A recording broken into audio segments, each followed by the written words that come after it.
Welcome everybody to this session of the 10th South-South Forum on Sustainability. So we are very glad that we are having our very distinguished speakers tonight. And I would like to introduce to you the moderator for today. Ashley Damon is a fellow of the Global University for Sustainability.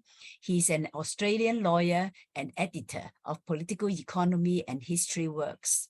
He has been most helpful with coordinating the series of lectures that formed the basis of the book Destiny of Civilization. He has also helped with the editing of several of Professor Hudson's books. I also thank him for coordinating this session, which we had started to prepare quite a few weeks ago. So over to you, Ashley. Thank you, Kinchi, and hello, everybody. Welcome to today's panel, Geopolitics and Political Economy, Looming War Against China. It will be my great privilege to introduce the three speakers for today, Radhika Desai, Pepe Escobar, and Michael Hudson. Michael is president of the Institute for the Study of Long-Term Economic Trends, a Wall Street financial analyst and distinguished research professor of economics at the University of Missouri, Kansas City. He is a founding member of Global University, and he has been an honorary professor at Huazhong University in Wuhan and professor at the School of Marxist Studies at Peking University. He is the author of many books, including Super Imperialism and Forgive Them Their Debts, Killing the Host, his latest, The Collapse of Antiquity, Greece and Rome as Civilization's Oligarchic Turning Point. And most topical for today, The Destiny of Civilization, Finance Capitalism, Industrial Capitalism, or Socialism. And this is the English copy of it. In The Destiny of Civilization, Michael explains how the world has arrived at the point where today a financialized and deindustrialized United States is facing off against an industrialized mixed economy socialist China, along with Russia and other allied nations in today's new Cold War and global fracturing. He shows that this conflict is a clash between different economic systems, US-centered neoliberal finance capitalism on the one hand, and socialism or mixed economy industrial capitalism leading to socialism on the other hand. The book was published in English last year, and I'm very pleased to announce that the Chinese edition has just been published. The Chinese publisher, People's Oriental Publisher, has provided a short video about this new edition, which we will play now. Hello, everyone. I am Yuan, the editor from People's Oriental Publisher House.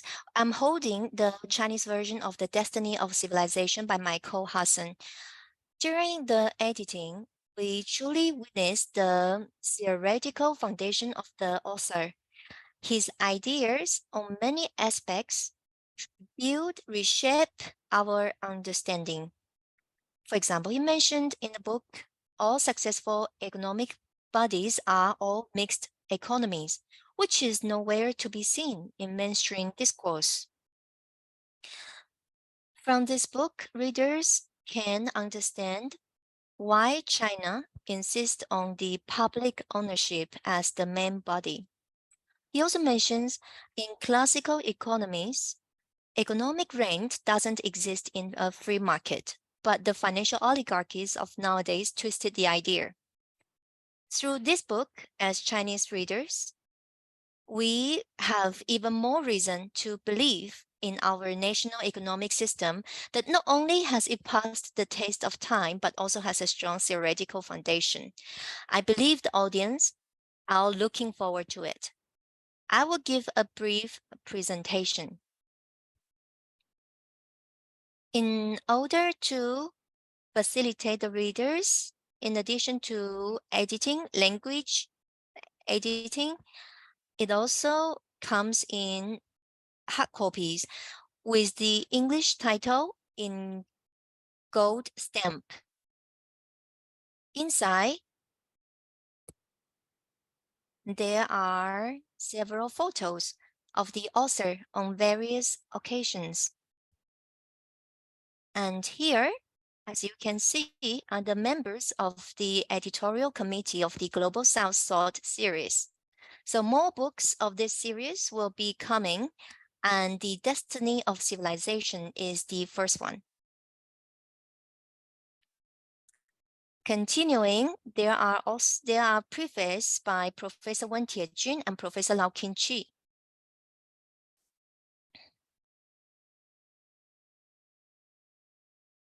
And here you can see the content table of the book. The book is divided into 3 parts with 13 chapters. In the end, we have the appendix, where we introduce the main academic contributions of the author and his main publications.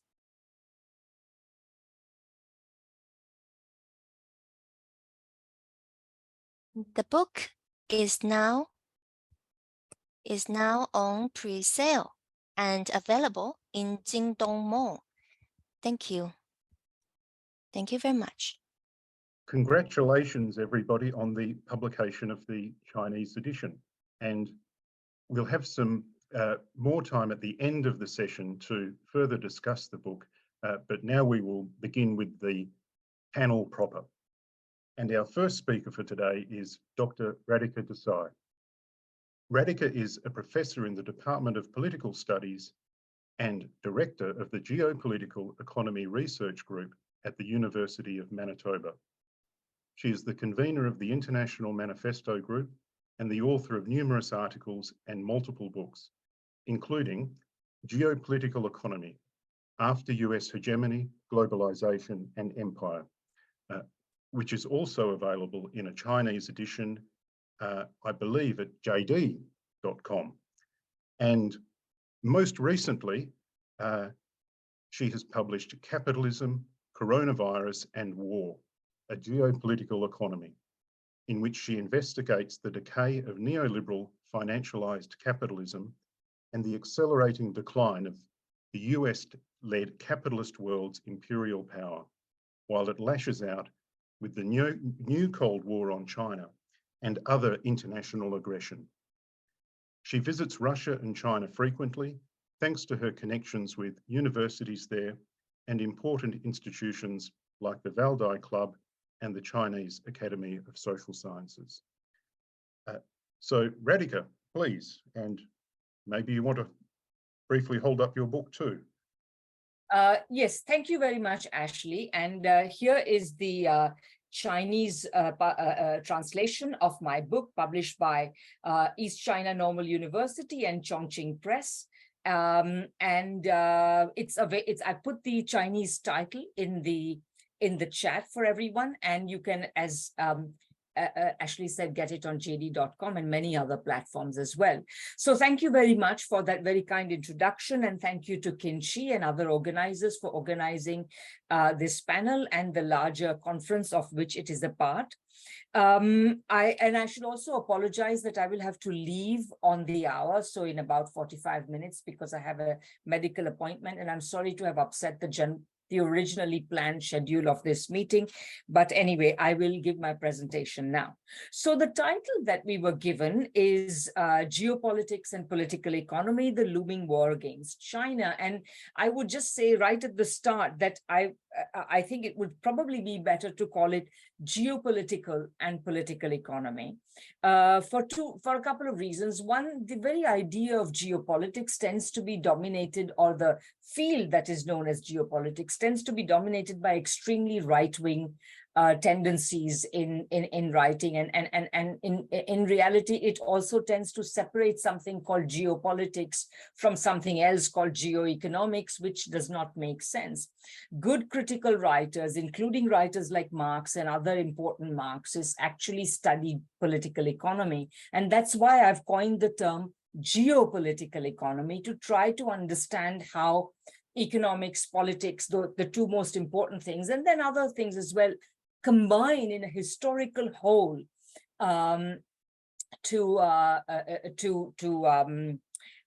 combine in a historical whole, and we have to understand it as an evolving historical whole, and that's why I've proposed this new approach to world affairs, which I've called Radhika. Geopolitical economy. Yes, I saw that actually, and I will try and slow down my speaking. Okay, so anyway, that's why it's better to call it geopolitical and political economy. So what I would like to do is address the broad question of why there is a war looming against China, but also why it is destined to be messy, contradictory, and confused, much as the current proxy war on Russia is all those things: messy, contradictory, confused. I mean, in some ways, you could also say that the war on China has already begun, if by war we understand not just military operations, but also hostilities across a range of fields: trade and technology, finance, ideology. All of these things are already going on. There is already a war against China. Indeed, the war against China may be just looming, but as we know, the one against Russia is already taking place.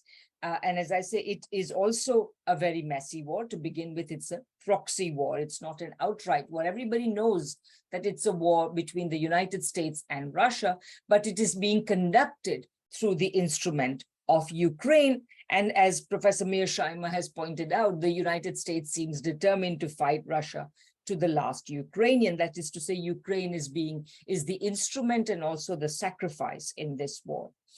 The two are also related. Very many prominent thinkers have related them. Henry Kissinger, for example, has said that the United States is going to war against China and Russia, or is imminently going to go to war against China and Russia. And many others have also made the analogy of the Ukraine war with China. That is to say, just as the United States has gone to war against Russia over Ukraine, so the United States can be expected to go to war against China over Taiwan. Why is there a looming war on China? The short answer is the United States made a big mistake and then went, oops. What do I mean by that? What I mean is that in the 1990s, in the post-Cold War period, from the 1990s onwards, the United States began a long engagement with China. The United States said we should not, the way to deal with foreign, human rights problems with China is to engage with China, etc. And much of this engagement was actually at the behest of US corporations who wanted to invest in China and who wanted to outsource in China. So both foreign direct investment and outsourcing began to increase in this period. Chinese exports to the United States began to increase as well. And the two became so integrated that by the early 2000s, some writers, I'm thinking of Niall Ferguson and Schularik, I forget his first name, talking about chimerica. That is the idea that the United States and China had become so integrated, they constituted a kind of a single system. So in this way, this was the moment. And then, however, and all this engagement had taken place on the grounds that essentially, on the US assumption, that essentially China would become and remain a subordinated producer of low-cost, cheap manufactured goods. And not only that, it would over time become increasingly neoliberal. So essentially it would lose its communist character, its socialist character, and essentially become a subordinated neoliberal third world economy, which would always know its place and, supply the United States with what it wanted. But of course, by the late 2000s, particularly after the 2008 financial crisis, when the United States went into a deep recession, while China was able to turn its giant economy on a dime and continue growing. And not only that, over the last decade and more, it has become increasingly clear that China had absolutely no intention of remaining a subordinated, low technology, low cost, cheap labor producer, and has increasingly presented a technological challenges to the United States. So China has not only an export surplus with the United States, which is a persistent and growing one, but it also now represents a technological challenge. So essentially, this was the kind of the oops moment. You already had already during the George Bush Jr., you had George Bush Jr. imposing tariffs on Chinese textiles and steel and what have you, on the grounds that the Chinese were dumping these goods on the United States. Then under Obama, you had the pivot to Asia. Then under Trump, of course, you had essentially the launching of a veritable a trade war against China. And now, of course, everybody thought when Biden was elected that Biden would be, would represent a more sensible, more peaceable policy towards China. Nothing doing. Biden has not only continued the policies of Trump, but in fact, he has intensified the economic, trade, technological confrontation, and also added a thick layer of military confrontation on top of that. So you have the offensive visits of US officials and office holders to Taiwan, for instance, the increasing saber rattling across a range of different things, the publication of documents that say China is our chief strategic competitor as well as adversary, and so on and so forth. And above all, you have the creation of new alliances such as AUKUS, etc., and the extension of NATO's remit to what's now being called the Indo-Pacific. Indo-Pacific only because the United States still hopes to drag India into an alliance with China. So this is the reason why a war is looming against China. This is the way in which it has unfolded. But to me, to understand why we are here, why there is a looming war against China, why there is an actual war, or even if it's a proxy war against Russia, we need to take a longer and deeper look. We need to understand exactly, and also this longer and deeper look will help us to understand why it's going to be messy, confused, and contradictory like the one on Russia. And NATO provides us with a good segue, because in order to understand the deeper causes of the current situation, we have to put the United States and its world role and NATO as its principal instrument of its world role in the longer history of imperialism. Now, that longer history itself is much misunderstood. The mainstream simply denies the existence of any such thing. It basically, if it talks about imperialism at all, it reduces it to formal colonialism.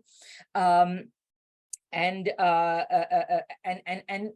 essentially, even when talking about formal colonialism, it reduces it to formal colonialism so that today, the poverty, the low productive level of so many countries in the world, the third world or the world majority, whatever you want to call it, is essentially blamed on their own original sin of backwardness.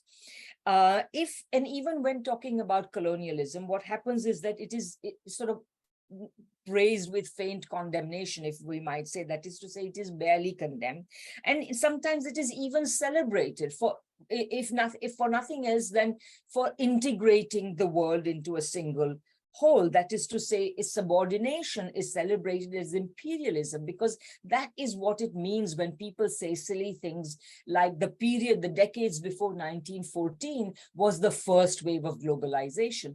It was no such thing. These were the decades of imperialism, of intensified imperialism and imperial competition among various countries. So this is the problem with the mainstream, but even critical views of imperialism have a problem, which is why I've had to propose this new critical view of looking at imperialism and the evolution of the world order of capitalism in the form of geopolitical economy. Very briefly, what are those problems? Well, first of all, ultimately, all these critical views, for reasons I've explored in my book, ultimately fail to understand how the roots of imperialism lie in the dynamics of capitalism itself. And they are unable to understand it because they separate economics from politics and every other, economics from society, from politics, etc., etc.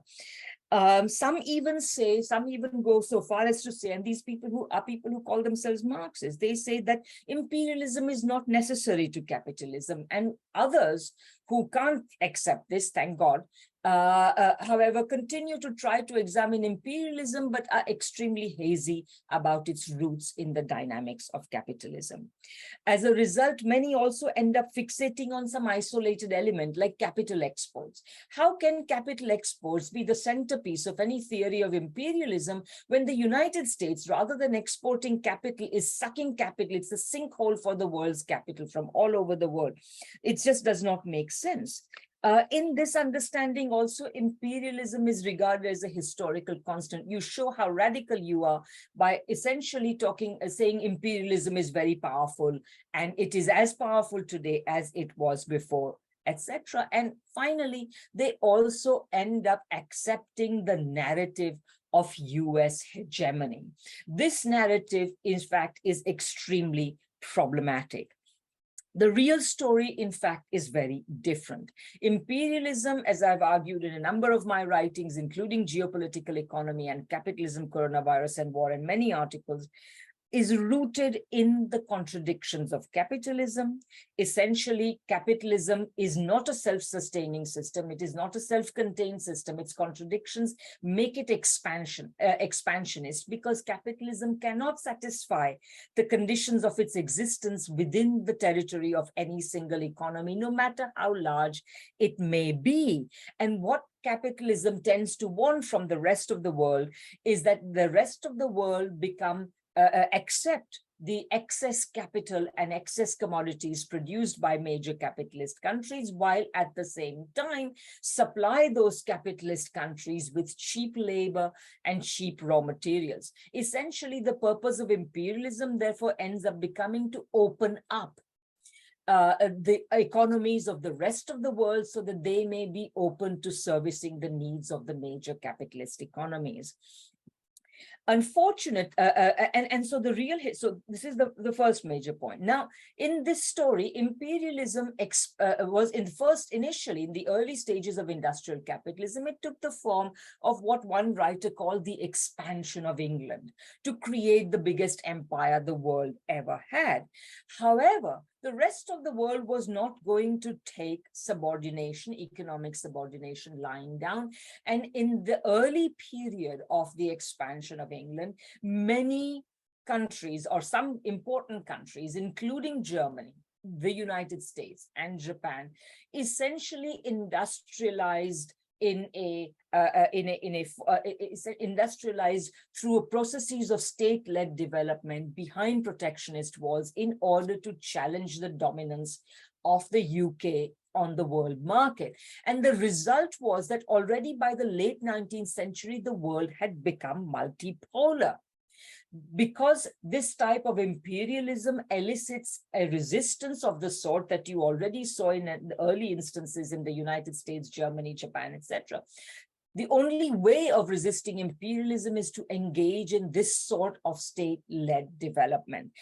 So you saw that, but at the time these three countries industrialized, enough of the world remained open to colonization, that this led more or less immediately to a competition for colonies, and in the late 19th century. The problem with the United States, however, is that it never acquired a very substantial empire, chiefly because it arrived at this game rather late, because up until the very end of the 19th century, it was involved in the project of essentially internal colonization. So the United States arrives at this moment late. But nevertheless, and also one of my main points is that the high point of imperialism is reached already in 1914. After that, imperialism has been declining. If you want to prove how radical you are by saying that imperialism is just as strong, you are going to lose a lot of accuracy. The radicalism lies in understanding that imperialism is declining, and in the process of its decline, becoming desperate, irresponsible, and harder and harder to control. Okay. So the eventual result of this process of imperialism has been challenges by anti-imperialist countries, after the US, Germany, Japan, etc., you also had the challenges represented by socialist countries, preeminently, of course, the Soviet Union and China. So by the early 20th century, when the United States, seeing that Britain was getting weaker and aspiring to take Britain's place, the United States essentially wanted to become the leading capitalist country, but it had the historical misfortune of getting its opportunity of doing this precisely when the world had become too multipolar for the US to succeed, even though the United States actually moderated its ambitions by saying we will never acquire an empire of the size Britain has. We will have to settle for making the dollar the world's money and essentially trying to keep the world economy open through other means. So, and of course, this ambition is essentially what gets theorized as the theory of US hegemony. It's not that it has. My argument has always been that the US hegemony was never accomplished. What we have is a series of attempts to try to accomplish it. And today, the United States' ability to achieve this is lower than ever before. The United States has made the most zealous attempts, but has not succeeded. The United States had to do this in the context not only of great multipolarity, but in a context where socialism, which is a superior form of productive organization, had already emerged. So the United States fails to achieve economic dominance. In fact, the relative economic size has declined over time. Its ability to exert financial control has only led to more and more financial crises and increasing contradictions within the dollar system, which I have explored in Geopolitical Economy, and Michael and I have also written about it together.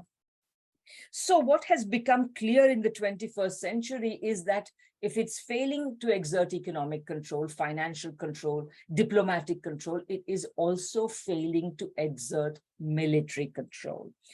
Already, we have had previously a major moment under the Carter presidency when for a brief while, President Carter thought he was going to throw in the towel, give up the project of American dominance and accept that the United States cannot achieve this goal. Then under Reagan and successive presidents, this project was revived, particularly with the collapse of the Soviet Union. This project got a huge boost, at least subjectively, but objectively, the conditions were not there for the successful achievement. And that's why you got the Trump moment. The Carter moment was matched by the Trump moment. Trump was not exactly particularly, concerned about the rest of the world or anything, but he, due to political compulsions, was forced to turn his attention inwards to rectifying, at least appearing to rectify US problems. And he was the only president of recent times not to start a new war. That's also quite interesting. What Biden is trying to do at the present moment is actually to salvage the US project. And in this, NATO is very central. This is the last set of points I want to make about NATO. So NATO, essentially, you have to realize that NATO has been created as part of the US's inability to accept the actual principles of the United Nations. So NATO is a sort of a rival organization, a rival collective security organization whose aims are actually to preserve capitalism, to advance US capital in particular, in violation of the anti-imperialist principles embedded in the United States. And NATO is the weapon of choice of the US, and it is key to Biden's strategy. Biden realizes that the United States cannot achieve world dominance on its own. It needs its allies. Its allies need to be on side. So that is why Biden has essentially elaborated this idea of the United States being creating an alliance of democracies against so-called autocracies. And of course, NATO is central to this. But as we could see in the Vilnius summit, this project is already unraveling. The Vilnius summit was focused on Ukraine and Russia, but of course, as we know, the Russia-China war are linked, and I have argued in a piece I recently published in Counterpunch that essentially the way to see the linkage between the Russia war and the looming war and a potential war on China is this. The United States wants the Europeans essentially to come on side, is using the war against Russia to bring the Europeans on side, to leave them with no opportunity, no alternative, but to side with the United States when the United States launches a potential war against China. Why is Russia important? Because historically, although notwithstanding all the rhetoric of NATO, etc., the fact of the matter has been that that Europe has actually historically been rather difficult to keep on side. Every so often, whether it's in the Ostpolitik of Willy Brandt, or more recently, attempts by the Europeans to try to create their own common security and defense policy, the Europeans have tried to assert their autonomy vis-a-vis the United States. And that autonomy will always require good relations with Russia. So because Russia sits right next door, Russia is also capable of supplying a lot of what Europe needs in terms of resources and so on. So historically, this has always been the case. By launching this war against Russia over Ukraine, the United States wants the Europeans to sever all ties with Russia and to be reduced to dependence on the US in such a way that it can be sure of getting the Europeans on side. Right. So so historically, the way in which the US has disrupted the process of better relations between Western Europe and Russia is by demonstrating its military might. The US did it in Yugoslavia. In Yugoslavia, essentially disrupted a European attempt to try to create a European security structure, particularly a German attempt, by essentially intervening in the war and not permitting the war to be decided on Germany's terms. So then it succeeded, and therefore it was able to keep the Europeans on side, not only keep it on side, but even to expand NATO, and therefore to essentially to piggyback the process of NATO expansion on the process of EU expansion. So this subordination was achieved, but this time it is very clear that the military factor, which is all the United States has left, essentially, is going to fail. And this we know because already in the 21st century, we have had a series of military failures on the part of the United States. I mean, quite frankly, even before the 21st century, I mean, Korea and Vietnam were not exactly shining successes of United States military strategy. So the military angle, the military element is going to be shown to be not to be the US's strong suit. So essentially, and of course, amid all this, there has also been the rise of China. So the United States has been declining economically. It has lost diplomatic influence. Now it faces clear military defeat in a war for which it has asked the Europeans to sacrifice an enormous amount. If it fails in this, then the Europeans, it cannot be sure of getting Europeans on side. And let me also say, I'm just coming to my conclusion, but let me also say that if the Europeans had been reluctant to be dragged into the war with Russia, they will be even more reluctant to be dragged in any war with China, because they have a lot more invested in their relationship with China. The relationship with China has been growing ever more thick. So essentially, this is a time of division on a number of fronts. First of all, ordinary people in Europe as well as the United States are increasingly not in favor of wars. They do not want the war against Russia. They do not want any war against China. There will also, for reasons I've just given, be divisions between the US and Europe, both on Russia and on China. And finally, there were already divisions among the elites of the various countries. There are elites in the United States, including corporate elites, who do not want to have a war with China.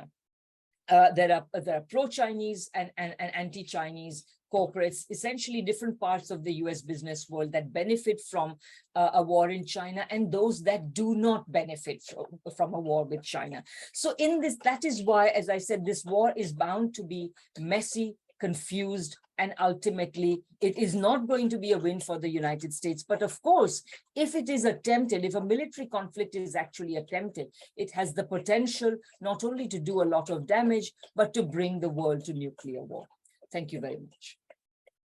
Thank you very much, Radhika. That was great, especially the history of imperialism to I guess, frame the talk and show where we are today, or indicate how we've got to where we are today. Now, our next speaker is Michael Hudson, whom I've already introduced. So, Michael, over to you. Well, one reason that we've scheduled the speech for today is we wanted to wait until there was the NATO meeting in Vilnius that was going to spell out exactly where they're going to go from here. And the feeling of the meeting last week was it was like a funeral, as if they just buried a family member, and the family member they buried was Ukraine. It's obvious now that the Ukraine army is basically finished. Russia has wiped it out.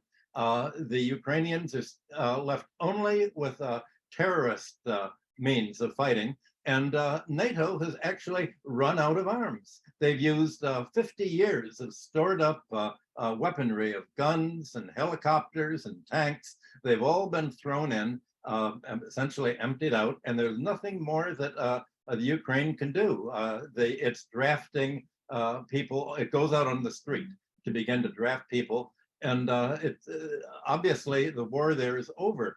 And the whole last year and a half of NATO's and America's attempt to drive Russia out of Ukraine and move NATO right up to Russian borders is a failure. And so what were they going to do in Vilnius? Well, the NATO members tried to revive their spirits by saying, all right, let's prepare for the next great fight against China.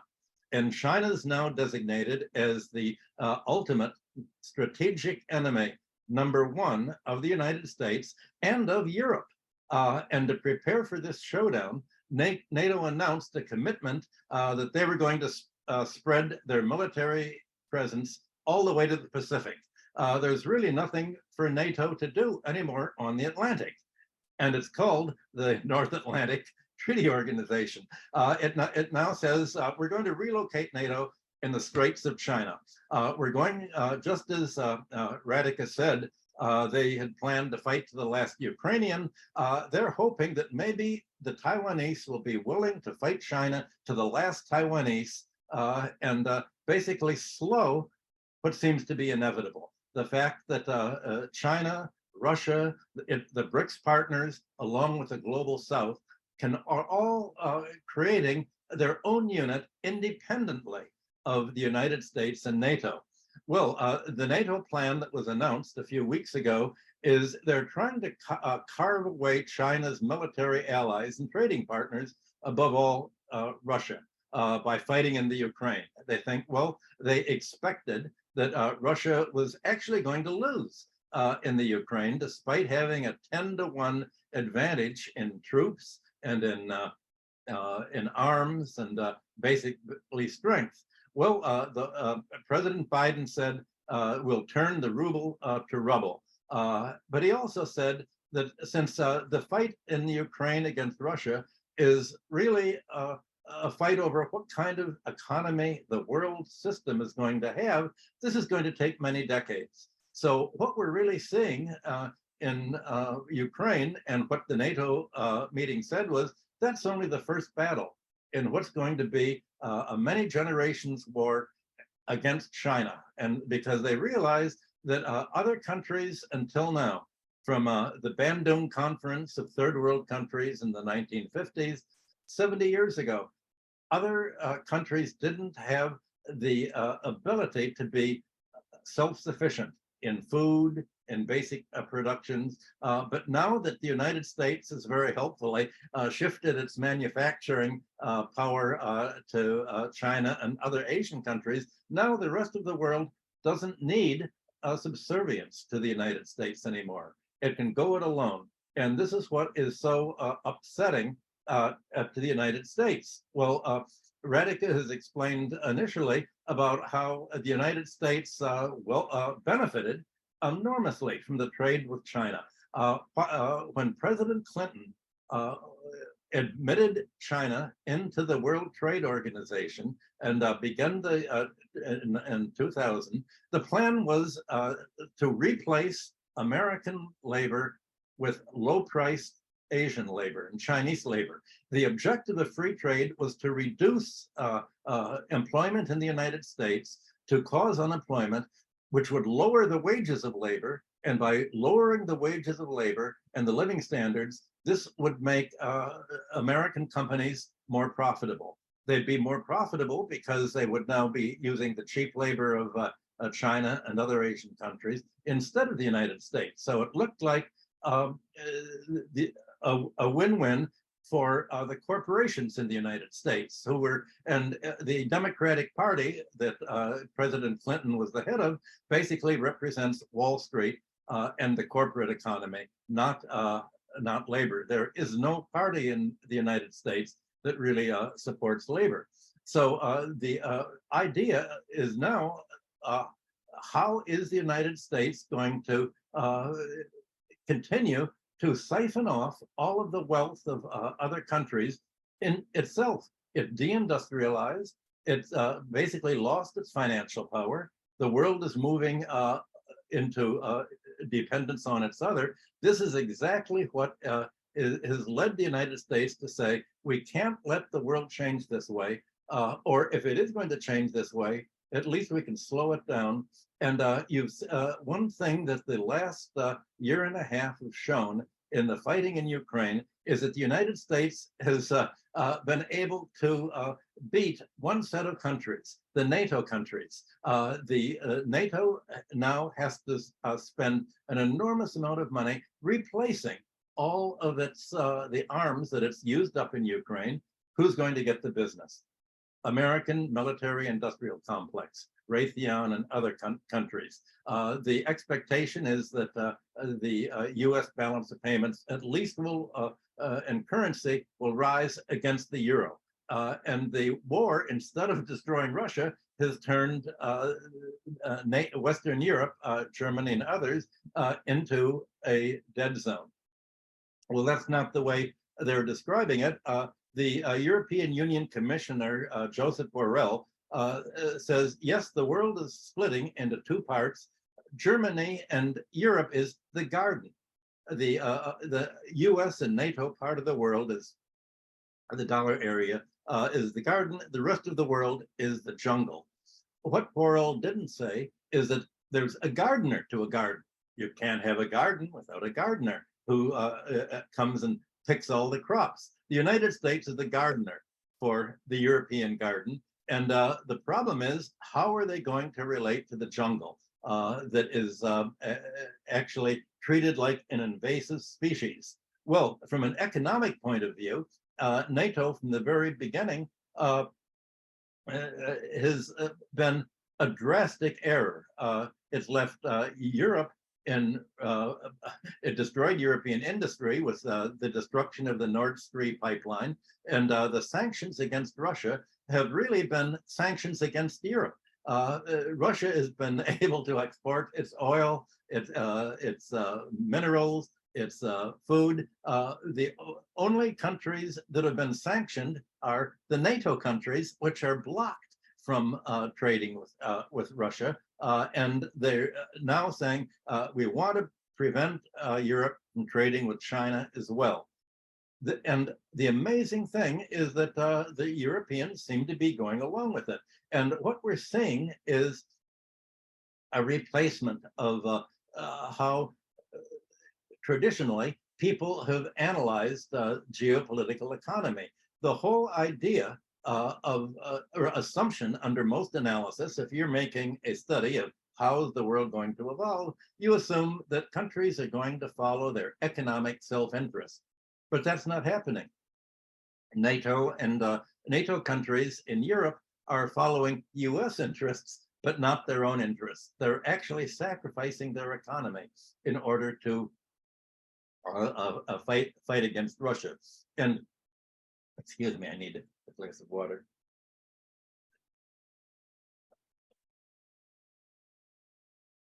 They've replaced the economic causality of history with what they call national security considerations. Not economic gains, national security. National security means the American security, and the Americans feel very insecure if there are other countries that are independent of the United States. When China began to saying, we're glad to create factories and manufacture, we're glad to provide employment and make enough money to build up our international reserves and become strong, but we're going to use the Chinese wealth to increase the living standards of the Chinese population and to increase China's productive powers, to increase the size and the balance of the Chinese economy, not the American economy. The American dream in the early 2000s was that Wall Street firms would go over to China and saying, let us organize your industry. We'll organize corporations in China. We'll be the major owners of it, and all the profits that are going to be made from this Chinese industrial employment will be sent back to investors in the United States, just like the United States had planned to do with Russian industry in the 1990s under Yeltsin. But China didn't have a Boris Yeltsin. They actually put their own interest first, and this is what is upset the United States so much. So you've seen NATO not only deplete its whole inventories of guns and bullets and artillery and tanks and helicopters, but they've, without Russian gas, they've had to close down their heavy industry. How can you make steel without using fuel, oil and gas to melt it? How can you have an industry without gas and energy? And if you look at the economic growth of any country for thousands of years, the energy per worker is what explains the rise in productivity and the rise in living standards. You'd think that Europe would have said, well, we need energy in order to grow. Our interest lies in closer and closer relationships with Russia, China, and the parts of the world that are growing. Well, that was the dream. And this is what they've been willing to forego. European business was investing in Russia, investing in Kazakhstan, Central Asia, investing in China, and all of a sudden they're directed by NATO to say, you have to stop that investment over there. You have to treat America as your supplier of gas at 6 times the price of Russian gas, and you have to build new ports for liquid natural gas, LNG, to import our gas, American gas, instead of Russian gas. You should reorganize your whole policy along national security lines. And remember, it's a jungle out there. And when Borrell said it's a jungle, he means it's very dangerous to move to countries outside of the US neoliberal sphere. And it's certainly dangerous for politicians, because the United States has been meddling in European politics for the last 70 years to make sure that political leaders are basically follow the US plan for how economies should be organized in ways to benefit the United States. So by joining America's crusade to destroy the Russian economy and promote regime change, Germany and other countries have really cut off their economic growth. Their economy last year has shrunk. And the way that the euro is organized as a monetary system, it was designed in the United States by the University of Chicago, so that despite the rise in unemployment, despite the huge need for subsidizing gas prices in Europe so that families will have enough, can afford to heat their homes or air condition their homes, all of this is subordinated to national security, meaning the new war of the NATO countries, the golden billion of English speakers and Western Europeans against the global majority that is being driven to act by itself just to maintain its own economic growth. So the next step is for Europe and the United States to stop trading and investing in China. Well, the amazing thing is that in the last few months, American diplomats have gone to China and said, and asked them, actually, won't you support us against Russia? Won't you tell Russia to stop fighting in Ukraine so that we can rearm the Ukrainians and have the Polish army move up to the Russian border? They've actually asked China to help separate itself from Russia, which at the same time, America opposes Russia because of its support with China. Well, obviously, China President Xi has announced that China is a strategic ally, even though it would like to see peace in Ukraine. It is not crying for the fact that, well, if there's going to be military fighting, it's better for China that it occurs in Western Europe than in the China Sea. So ironically, this isolation of other countries, this announcement of a long-term war against China and Russia is forcing China, Russia, and the BRICS allies to go it alone with united Eurasia. And the new core is being created that has its own principles. And these principles of economic growth are different from the United States. The United States forward planning is done by Wall Street firms. Finance is the major planner of the economy today. And that's part of what people have difficulty understanding. The fight that you're seeing today is sometimes said, well, it's between capitalism and socialism, the capitalist West versus socialist China and its allies. But the problem is, what is capitalism? It's not what it used to be. Industrial capitalism was very much aimed at evolving into socialism. Industrial capitalism, the way that the United States got rich, Germany rose to industrial power, and even England was doing pretty much what China has been doing for the last 30 years. It was the industrial capitalists that said, we want governments to play a major role. We want government to provide basic infrastructure. We want government to provide free education, free healthcare, and we want governments to take over natural monopolies like railroads and buses and transportation, because if we can lower the cost of living, then that lowers the cost of doing business. Because if the government provides education and other basic needs freely or at subsidized prices, then employers do not have to pay labor a high enough wage so that it has to pay for its own health care. It has to pay for its own education. It has to go into to a lifetime of debt in order to get a university degree in the United States. It has to pay enormous medical overhead costs. This is not industrial capitalism anymore. This is finance capitalism.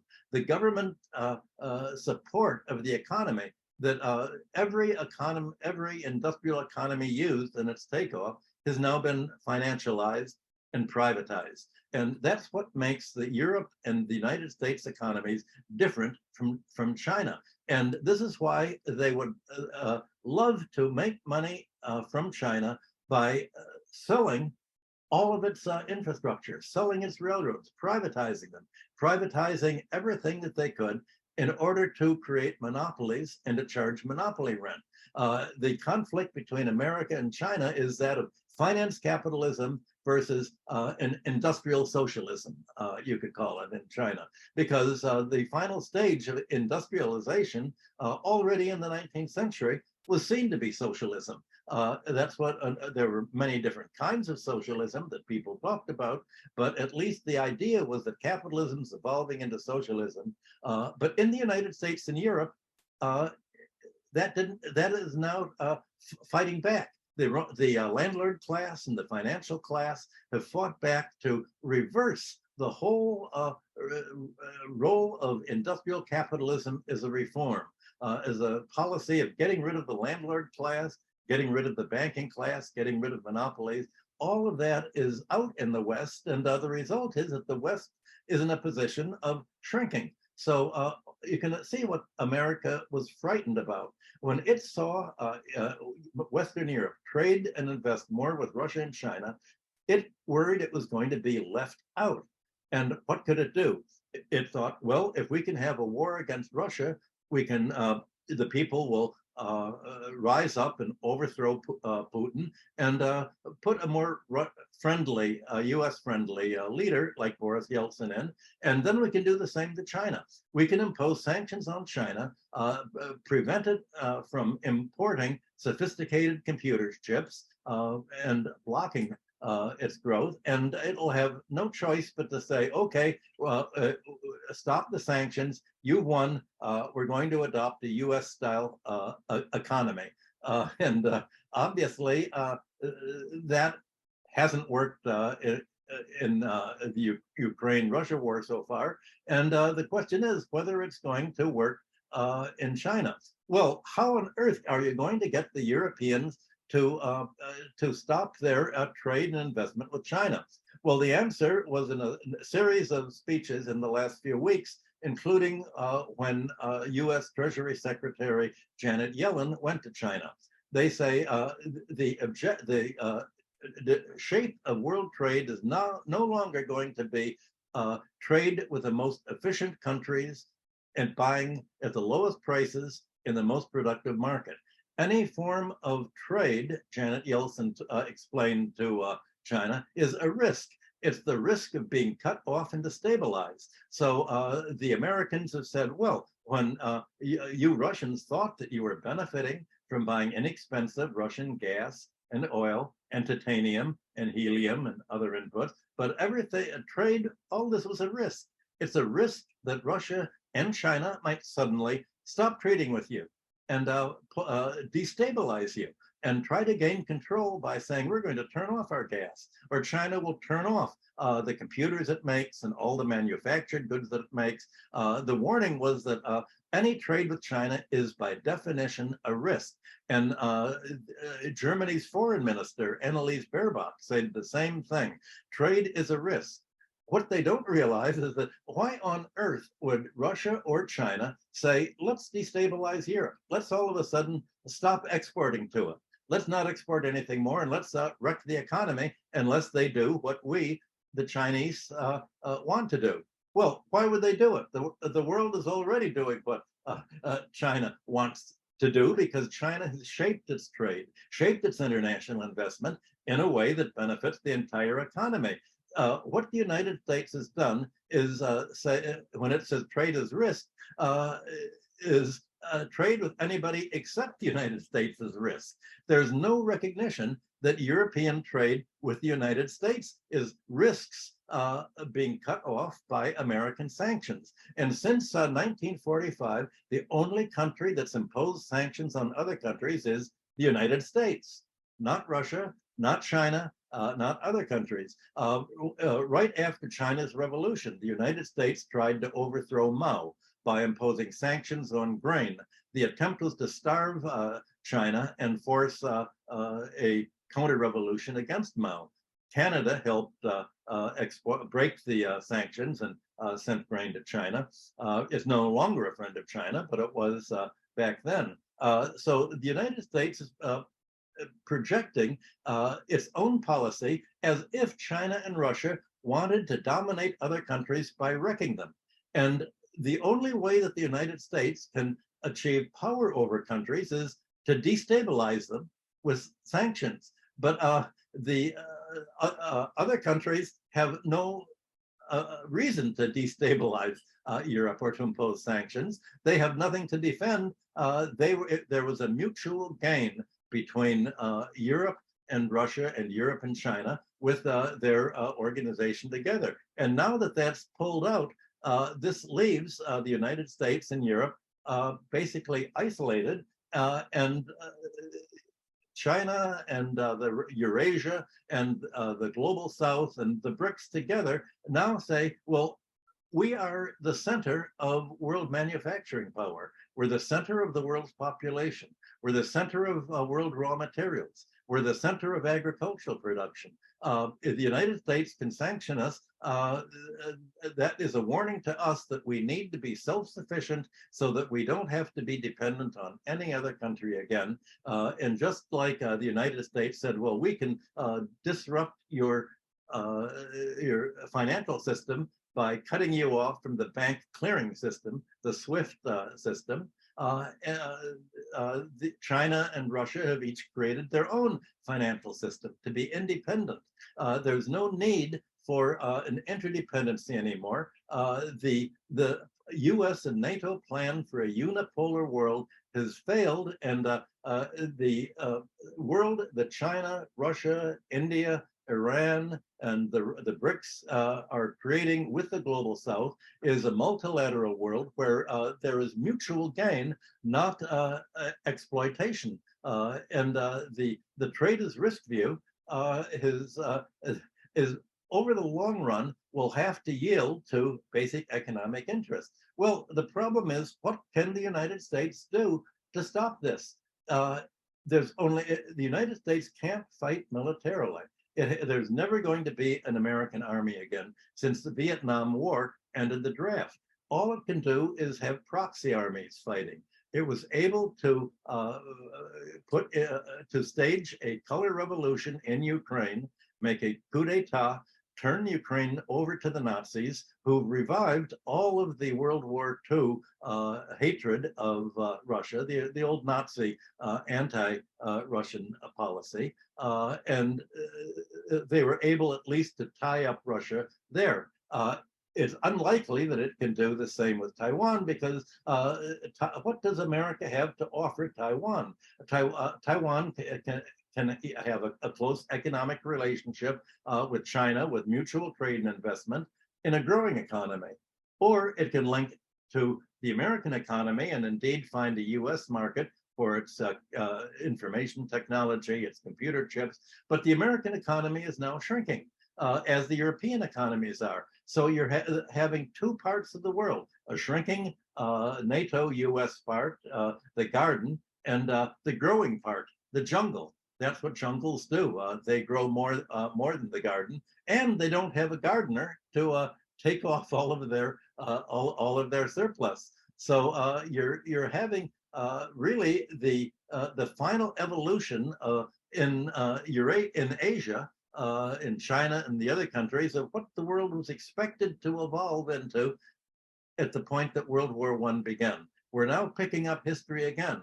And we're under Chinese leadership, Russian leadership, and other countries, they're finally getting rid of the rentier class, getting rid of the hereditary landlord class, getting rid of the hereditary banking class, because China and other countries are keeping control of the money and financial planning in government hands, not letting finance be the economic planner, but governments be the economic planner, not borrowing from a financial creditor class to fund growth, but creating your own money to creating their own growth. That's why the Bank of China has been the driving force in Chinese economic expansion, not leaving it to US investors to plan China in its own self-interest. So that basically, we're seeing the failure of the United States to carve out an empire in the way that it had hoped to do. And you can say that the growth of China, Russia, and the BRICS allies are the alternative to imperialism. the alternative to empire, replacing imperialism, the empire, with mutual gains. And we can probably discuss this more, especially if Pepe is able to come in at this point. Thank you very much, Michael. That was fantastic. And well, now we have Pepe Escobar. Welcome, Pepe. Pepe is an independent geopolitical analyst, writer and journalist. He's been a foreign correspondent since 1985. His reporting and analysis have appeared most recently at Asia Times, Strategic Culture, Consortium News, RT and Sputnik. His latest book, Raging 20s, Great Power Politics Meets Techno-Feudalism, analyses the geopolitics and geoeconomics of the present decade, the 20s, in the context of the US versus Russia, China, Iran clash, including the Cold War 2.0 hybrid fight against China. So Pepe, over to you. Okay, it's a huge pleasure and a huge honor to be with all of you, and especially with Michael. I had the wrong information that this would start at 4 p.m. Paris. It's actually 3:10 in Paris now. So I apologize for coming late, but that's the information that I had in the first place. I hope I didn't miss a lot of what you're talking about. I managed to catch Michael for the past, let's say, 20, 25 minutes. Well, obviously, a masterful exposition. I would say Michael, he drew the roadmap of where we are at the moment. What I could try to do concisely now is to show the pathways towards a multipolar world, considering that now we have what we didn't have in the 50s and the 60s during the Cold War, since the Bandung Conference in 55, and then the formation of the non-aligned movement in the early 60s, which was destroyed by the United States, by the way. We have now a set of multilateral organizations and institutions that can organize the transition from unipolarity towards a multipolar world. That's the major difference compared to the end of the previous century. And now, as Eric Hobsbawm would say, the young 21st century, which is as incandescent as ever, as we experience on a daily basis, right? So let's go, concisely one by one over these multilateral organizations. This is, of course, this is extreme. I would say that we could go on for days talking about each of these pathways, but let's try to do it in a Hollywood minute. Let's put it this way, right? Starting with the BRICS. The BRICS, when they were founded 20 years ago, basically after an idea by Jim O'Neill, Goldman Sachs guy and investor, and obviously a spokesman for investors, in fact, is that, okay, the BRICS, BRIC at the time was Brazil, Russia, India, China, based on an original Russia-China mechanism and a Brazilian-South Africa mechanism, and then that explains why South Africa was added to the BRICS. So basically, this would be the new frontier in terms of international investment. When the BRICS started to seriously evolve as a multilateral platform was when Lula was president of Brazil, Hu Jintao was president of China, and Putin president of Russia. They started in the mid-2000s already, after all that hula-baloo of the war on terror, which was basically the war of terror, as most of you know, of course. The BRICS, the United States was not paying too much attention to the BRICS. So the BRICS started to really discuss real international geoeconomic cooperation among them, and then later probably expanding to other actors. And of course, bypassing the US dollar, which was an absolute taboo dossier at the time. Of course, it took years, in fact, more than a decade, for a decade and a half at least, to see what we're seeing now, which is a de-dollarization movement among the 5 BRICS, and soon going to be expanded to BRICS Plus, which is the expanded BRICS. Sherpas were discussing this only 2 or 3 weeks ago, and we're going to have some breaking news about that next month at the BRICS Summit in Johannesburg in South Africa. So we have an enormous, the waiting list to join BRICS now is something absolutely extraordinary, something that none of us could even imagine, let's say, 6 months ago, not to mention a year ago. We have anything between 25 and 31 nations who want to become members of BRICS Plus. So they will be admitted in tiers, probably. Serious candidates for the first tier include Iran, Algeria, Argentina, maybe South Africa, the Emirates, and Kazakhstan. But, and this but is very, very serious. It's based on discussions that I have had with some Russian financial analysts, especially, and some Europeans as well, dissident Europeans, very, very important. The descent inside BRICS and the problems inside BRICS. The Russians told me in detail, more or less secret detail, let's put it this way, that the rifts between between China and India inside the BRICS and inside the Shanghai Cooperation Organization are very, very serious.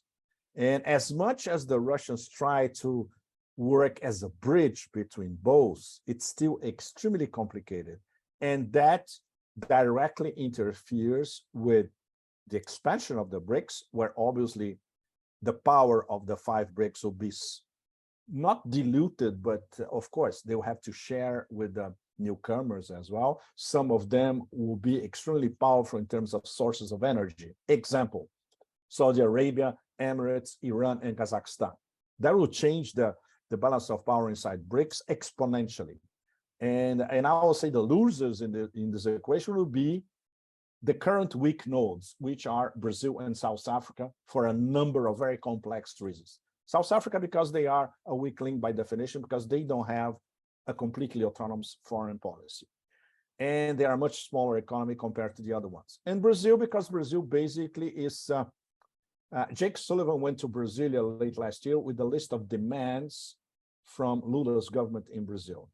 And Lula is between a rock and a very, very hard place, because as much as he is a leader of the Global South, which is the whole Global South recognizes, Lula is under severe, enormous pressure by the current administration in Washington. So his leeway is it's practically zero, in fact. But Lula is an expert, as Michael knows very well. Lula is an expert negotiator and a very, very wily negotiator. So, but for the moment, he's in a very, very tough position. So Brazil, in terms of acting as a true sovereign at the moment, forget it. It's not going to happen. So that leaves us with the 3 RIC. And among the RIC, India keeps wobbling between their establishment, the Hindutva crazes, and Modi trying to accommodate Indian interests.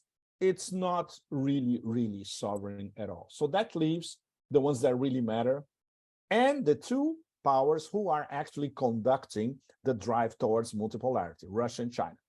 And it's not by accident that they are the 2 most important BRICS and the 2 most important members of the Shanghai Cooperation Organization. We'll get to that in a minute. So the strategic partnership between Russia and China, which is something that in the US until a few years ago, in fact, until a year and a half ago, was dismissed as, this is blah, blah, blah. This is shop talk. It doesn't exist. Well, they were not paying due attention. As they were not paying attention to what was happening in the world during the war of terror for almost 20 years. And then one day they have to leave Afghanistan because they were essentially kicked out by the Taliban. They were not also paying attention to internal processes, very, very complex, inside Russia and inside China, militarily, diplomatically, sustainable development, the reorganization of the Russian economy and the Russian military, hypersonic weapons by Russia that nobody else has, diversification of the Chinese economy, different poles of development in different parts of China, including central China in Sichuan and western China in Xinjiang. The Americans were not paying attention to all that. They were still on war on terror. They were focused on Iran. They were trying to, and then they got out of the JCPOA with Iran, which was the headlines for years, in fact, and nothing came out of it. So now we have the ultimate nightmare of Zbigniew Brzezinski, as you all know, who wrote in 1997 the Grand Chessboard, before the 9/11 era, very, very important, that the US should do everything possible and imaginable to prevent the ascension of a peer competitor in Eurasia. So now, as Michael knows very, very well, the US is facing a strategic alliance of peer competitors. And they happen to be the most powerful military power in the world, Russia, and the most powerful economy in the world, China. And they are linked by a strategic partnership like they never had in recent history. And this is recognized in detail, not only by Xi Jinping, Putin, and Minister of Foreign Relations in Beijing and in Moscow, but by the best qualified Russian and Chinese analysts as well. Of course, we could go on there are lots of problems in the relationship as well, but essentially at the top, they are in perfect sync. And that, of course, scares the hell out of the US establishment, and especially those psycho-Straussian neocons who are in charge of American foreign policy at the moment, or who hijacked American foreign policy these past few years. So BRICS, next month, it's a do or die moment for them. And the whole thing will be conducted essentially by Russia and China, even if Putin won't be present physically in South Africa, because South Africa is not strong enough to tell everybody else, we are organizing this summit and we invite any president or any diplomat we want, and it's our responsibility. They are not sovereign enough to do that. So we're going to have President Putin by video conference from Moscow, and he'll be physically represented in South Africa by Minister of Foreign Relations Sergei Lavrov. But obviously Putin will be following all the major discussions among the heads of state, and of course their foreign ministers. They will have to decide, which is something that they started to discuss, but of course it is in the initial stages. The procedure to get the members of BRICS Plus, who will be part of the first tier, second tier, third tier, and how long this admission process will last. In fact, it will go on for the rest of the decade, at least, right? And the most important item, which is de-dollarization. Everything that was floated so far that the BRICS are going to announce a new BRICS currency next month in South Africa, this is totally absurd. They won't. When you talk to Sherpas, they tell you what we're going to increase in terms of being used by all the 5 BRICS plus the extended BRICS is what they call the R5. R5 is a very, very interesting acronym because all the currencies of the 5 current BRICS members starts with an R. Renminbi, Rial, Rupee, Rand, and what's the next? Ruble. So R5 is the basic framework. Let's try to drive all our mutual business and the business among all of us towards using our own currencies. And then we will expand that to the new BRICS members at BRICS Plus as well. The discussions inside the BRICS towards a new BRICS currency or new reserve currency based on gold, based on commodities, based on both, etc. They are in a very, very incipient stage. This is going to take a long time. And then we should compare what they are discussing inside BRICS with what they are discussing inside the Eurasia Economic Union. That's extremely important. Eurasia Economic Union, 5 members: Russia, Kazakhstan, Kyrgyzstan, Uzbekistan, and Armenia, and Belarus. They're planning to expand as well. They have free trade agreements with a lot of important players, for instance, Vietnam in Southeast Asia. And a lot of people in Southeast Asia want to have free, among the ASEAN 10, the 10 nations of Southeast Asia, they are very much interested in having free trade agreements with the Eurasia Economic Union. Same with Iran. Iran, maybe before the end of this year, they're going to have a free trade agreement with the Eurasia Economic Union as well, because Iran and Russia are very, very close partners in terms of strategic partnership, and that will lead us to another multilateral organization, which is picking up enormous speed this year, where Russia, India, and Iran are the 3 major powers. That's the International North-South Transportation Corridor, INSTC, which most people in the West have absolutely no idea what it's all about. And even a lot of people in Asia are still struggling to understand what is the NISTC all about. This is extremely important. The short definition is a trade corridor that is going to bypass the Suez Canal. Who are the main players? Russia, Iran, and India.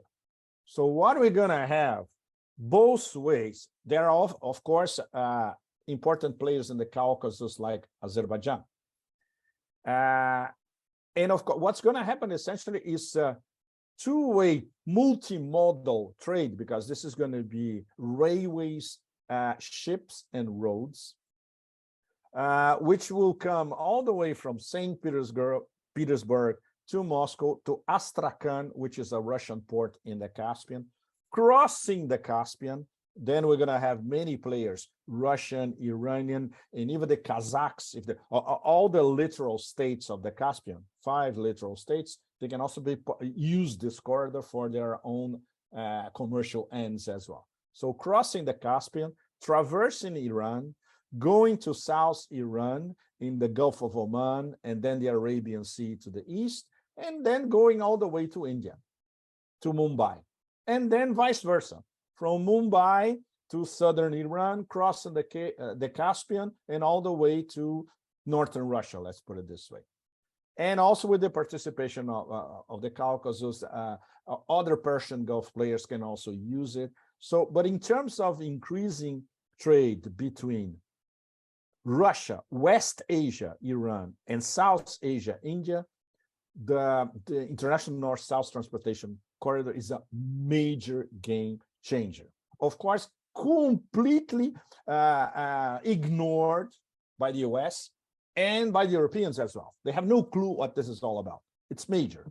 And in the next 2 years at least, lots of Russian investment, lots of Iranian investment, and for the Indians, it's absolutely essential as well, because it will also involve a major trading port in southern Iran, the Chabahar port, which in the minds of the Indian commercial establishment is their gateway to Afghanistan and then to Central Asia. So then we have an interaction via the International North-South Transportation Corridor between Russia, the Caspian, Iran, West Asia, the Arabian Sea, and India. And also we have a further interaction, India, southern Iran, Chabahar port, Afghanistan, Central Asia. And when we connect this to what's being done in parts of Central Asia in terms of building roads and highways, I'll give you just one example, which most people in the world actually are not aware of. There's going to be soon a railway between Pakistan, Afghanistan, and Uzbekistan. What this means in practice is another game changer. You're going to have a railway which will connect to railways coming from China and crossing the border in Kazakhstan and then going to the rest of Central Asia. Between South Asia, Pakistan, which is also part of a very, very special relationship with China, the China-Pakistan Economic Corridor, CPEC. CPEC happens to be the major plank of the Belt and Road Initiative, BRI, which is not only the most important trade corridor sustainable development project of the 21st century, but it also happens to be the central plank of Chinese foreign policy for the 21st century. So if you follow me this past 10 minutes, I think all of you can see how all of that is deeply interconnected. So we have expansion of BRICS, which mostly across Eurasia, but also should include expansion in Africa, Algeria coming, Egypt certainly coming soon, in West Asia, with Saudi Arabia and the Emirates as very, very strong candidates. Latin America with Brazil and Argentina closer, but Argentina because, once again, no sovereignty in Argentina. Argentina is broke. They need money from the IMF, as Michael knows very, very well. So obviously they had to announce only a few days ago in a very terse manner that they are postponing their request to be admitted into BRICS. So this is a terrible own goal by the Argentinians, but there's nothing they can do at the moment. They are in an absolutely horrible financial situation once again. No wonder. Argentina has probably one of the most rapacious and disgusting elites in the whole of modernity. You know, Michael knows the story very well as well. So BRICS, it's one of these fronts. The Shanghai Cooperation Organization is on a security front. Shanghai Cooperation Organization was founded a few months before 9/11 in 2001. But then they evolved from a security organization into a commercial trade organization as well. So who do we have sitting on the same table at the SCO? This is immensely important. Not only Russia and China, which happens to be the two top powers on BRICS, but India, Pakistan, and now Iran. Iran was finally officially admitted as a member of the SCO practically a few days ago. So now we have, can you imagine on the same table, China, Russia, Iran, Pakistan, and India discussing issues not only of mutual security and security across Eurasia, but also commercial partnerships. And that's where the SCO intersects with the BRICS and with the International North-South Transportation Corridor. Even if India and Pakistan, of course, they are on absolute opposite camps. India wants its own Silk Road towards Afghanistan and Central Asia. And Pakistan already is on the Chinese Silk Road because of the China-Pakistan Economic Corridor, which is going to be expanded to Afghanistan. Afghanistan is going to be more or less incorporated into the China-Pakistan Economic Corridor. And at the same time, Afghanistan is going to be closer to Central Asia. This suits Chinese trade, but it also suits India trade. Different ways, different pathways, let's say running in parallel, but it's the same target. More interconnected trade between all the major players in Eurasia. So then we have BRICS, SCO, Eurasia Economic Union, International North-South Transportation Corridor, the Belt and Road Initiative, BRI. We're going to have a new BRI forum in Beijing later this year, probably going to be around October or November, where basically the Chinese are going to relaunch BRI. They have at least 130 nations have joined BRI, are BRI partners of the Chinese. And they're going to announce a lot of new projects, many new streamlined projects, not as ambitious as, for instance, their investment of $60 billion in Pakistan, but localized projects all across the spectrum, and a lot of them in Africa as well, and some in Latin America as well. So all of that interconnect, and this is not the whole story. The Russians have their own concept for Eurasian integration, which dovetails with all of those that we have mentioned so far. The Russian concept is called Greater Eurasia Partnership, which is something that was solidified basically by the end of 2018.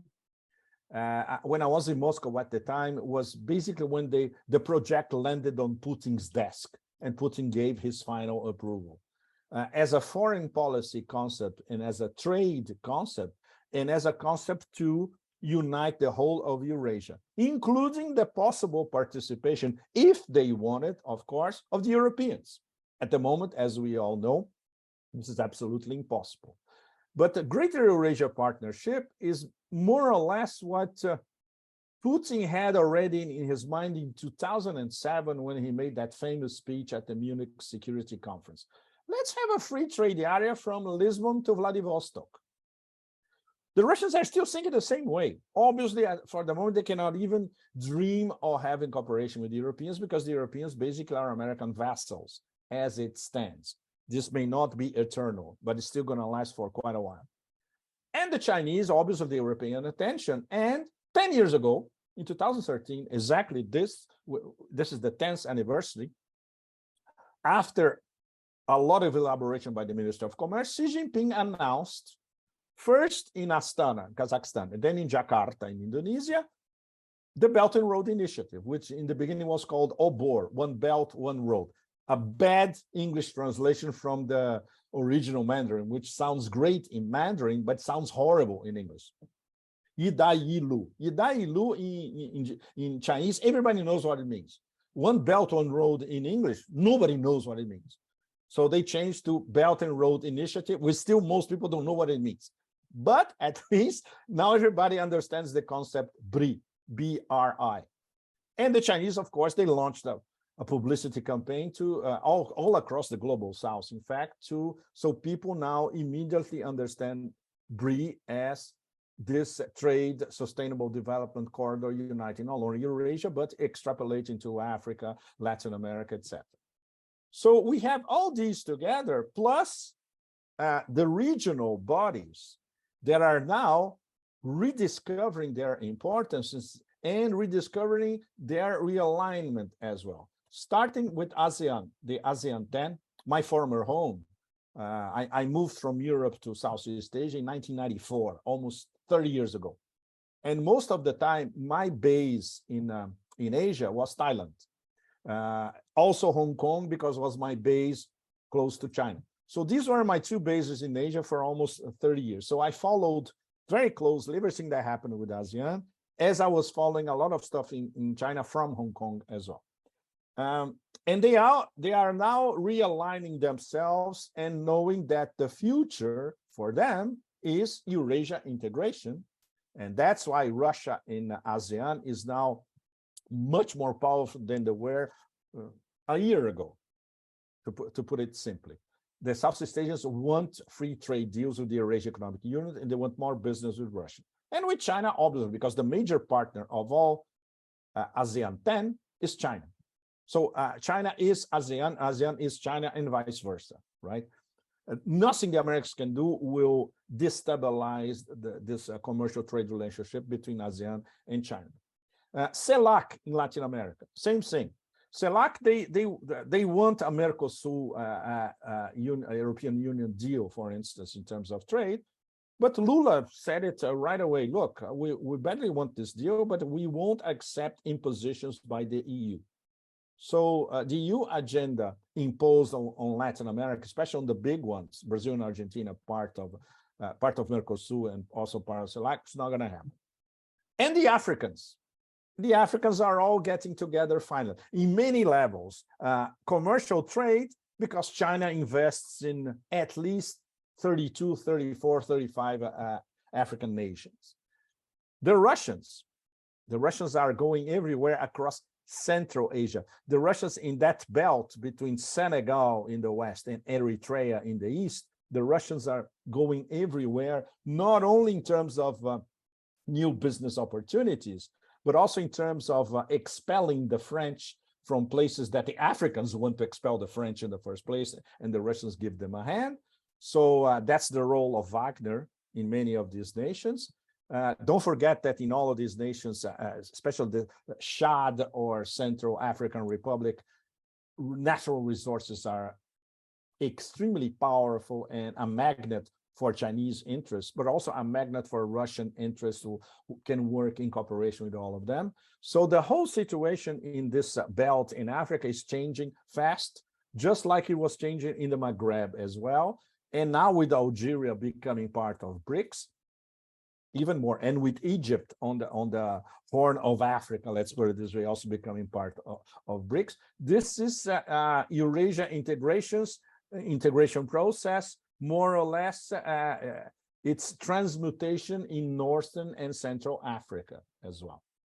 And of course, let's see, to this mini roundup, let's put it this way, the resurgence of the non-aligned movement, which we can say that nowadays, the neo-NAM, non-aligned movement, it has at least 120 nations that are part of it.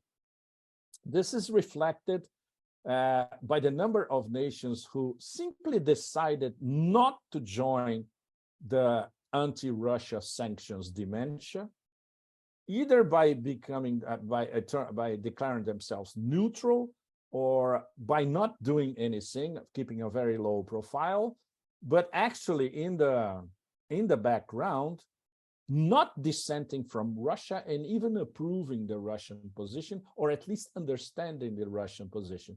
And that explains the extraordinary shuttle diplomacy by Lavrov all over what we can describe as the neo-NAM.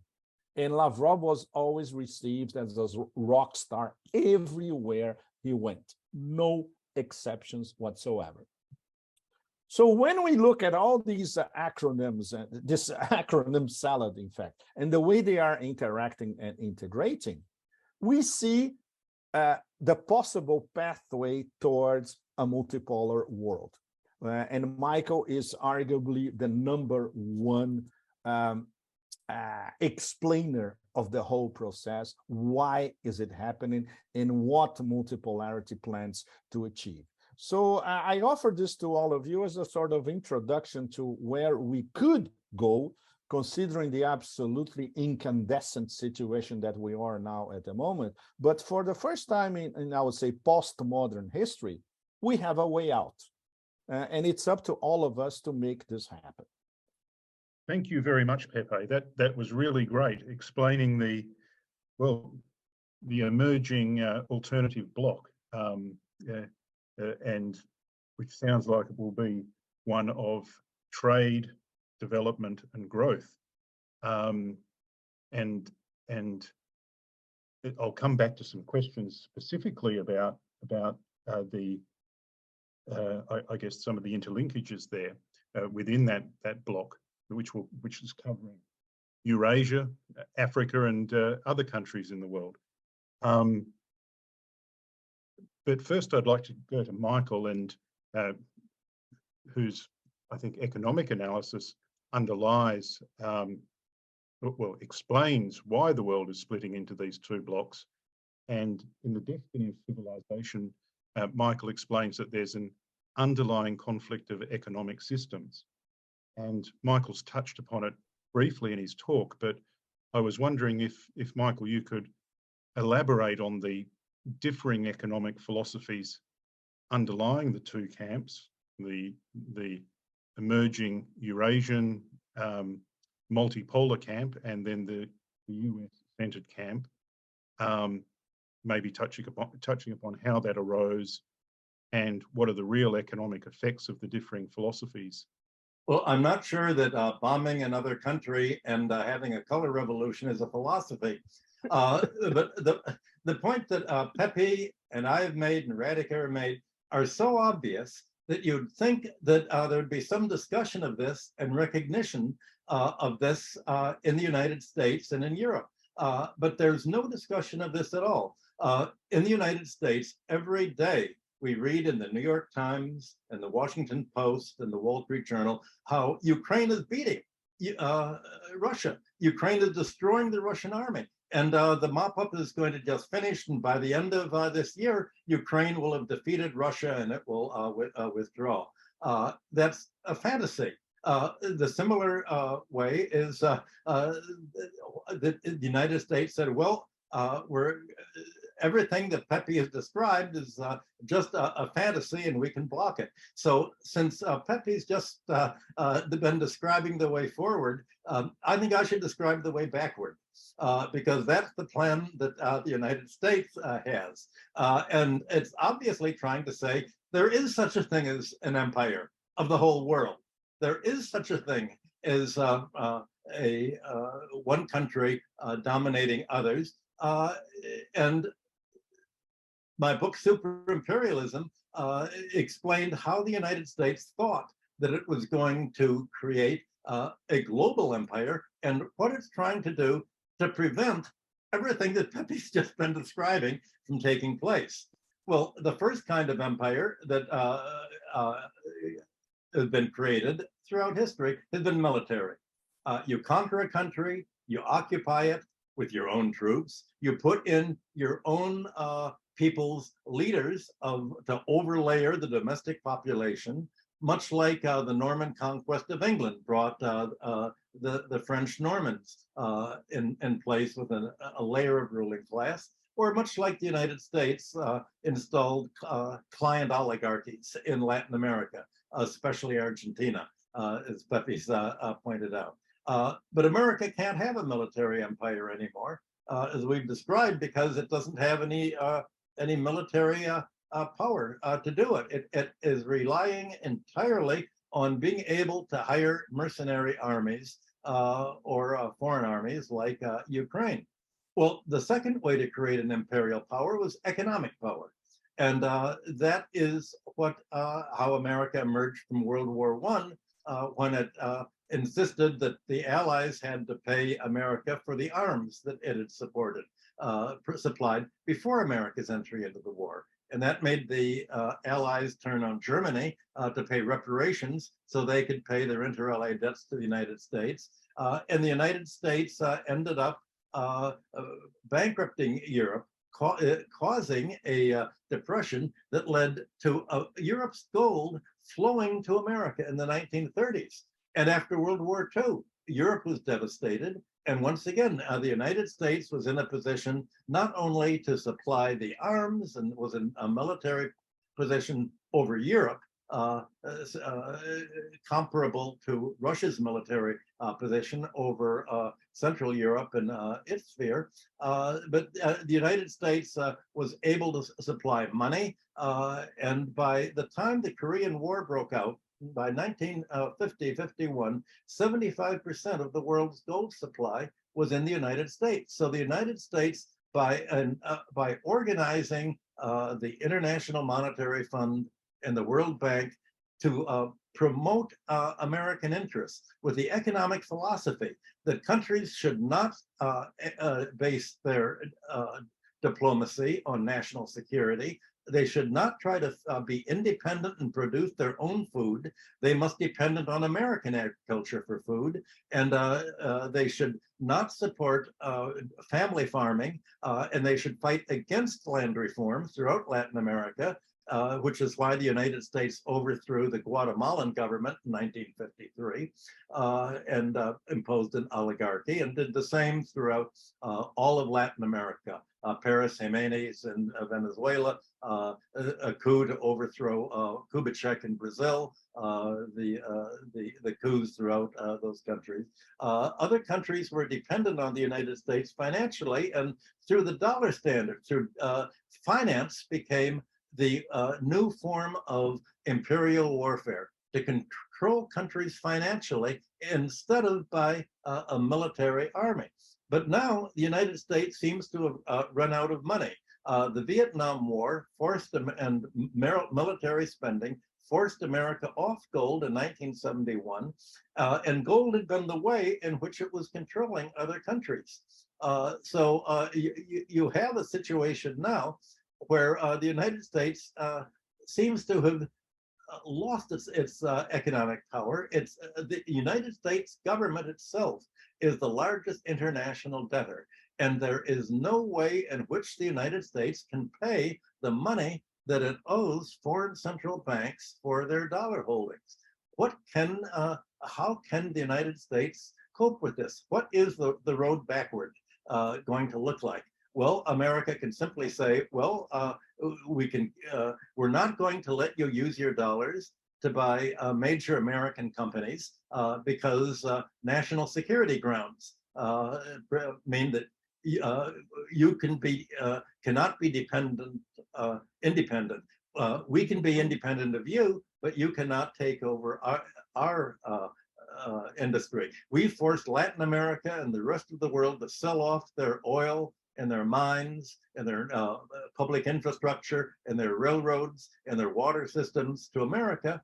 But you cannot take over these things for ourselves. Well, how are the American foreign countries going to cope with this? Germany, a few years ago, asked for its gold to be returned. Because of the 1930s and the war, other countries had kept their gold supply for safekeeping in the Federal Reserve of New York in the basement. America's gold is in Fort Knox, but foreign countries' gold is in the Foreign Reserve. But America told Germany, well, I'm sorry, we can't give you the gold. We've already hypothecated it. We've used this gold. We've tried to keep down the price of gold so that we can prevent other countries from ever using gold to limit America's military spending abroad. The way backward is going to be based on America's 800 military bases that it's surrounded China and Russia and Asia and Latin America with. But paying this money involves a balance of payments deficit, and America can spend dollars. Other countries are asked to accept these dollars that are thrown off by America's surrounding them militarily. And other countries are supposed to use these dollars to lend to the United States by putting their money in US Treasury securities that fund the domestic military budget deficit itself. That's the American philosophy of circular flow. But now it turns out that when other countries receive the dollars, there's nothing it gets for them. It can't get American gold because America apparently, to keep down the price of gold, to prevent other countries from using gold is an alternative to the dollar, to prevent other countries from forcing America to pay for its military spending by losing its gold supply. It's taken European countries' gold.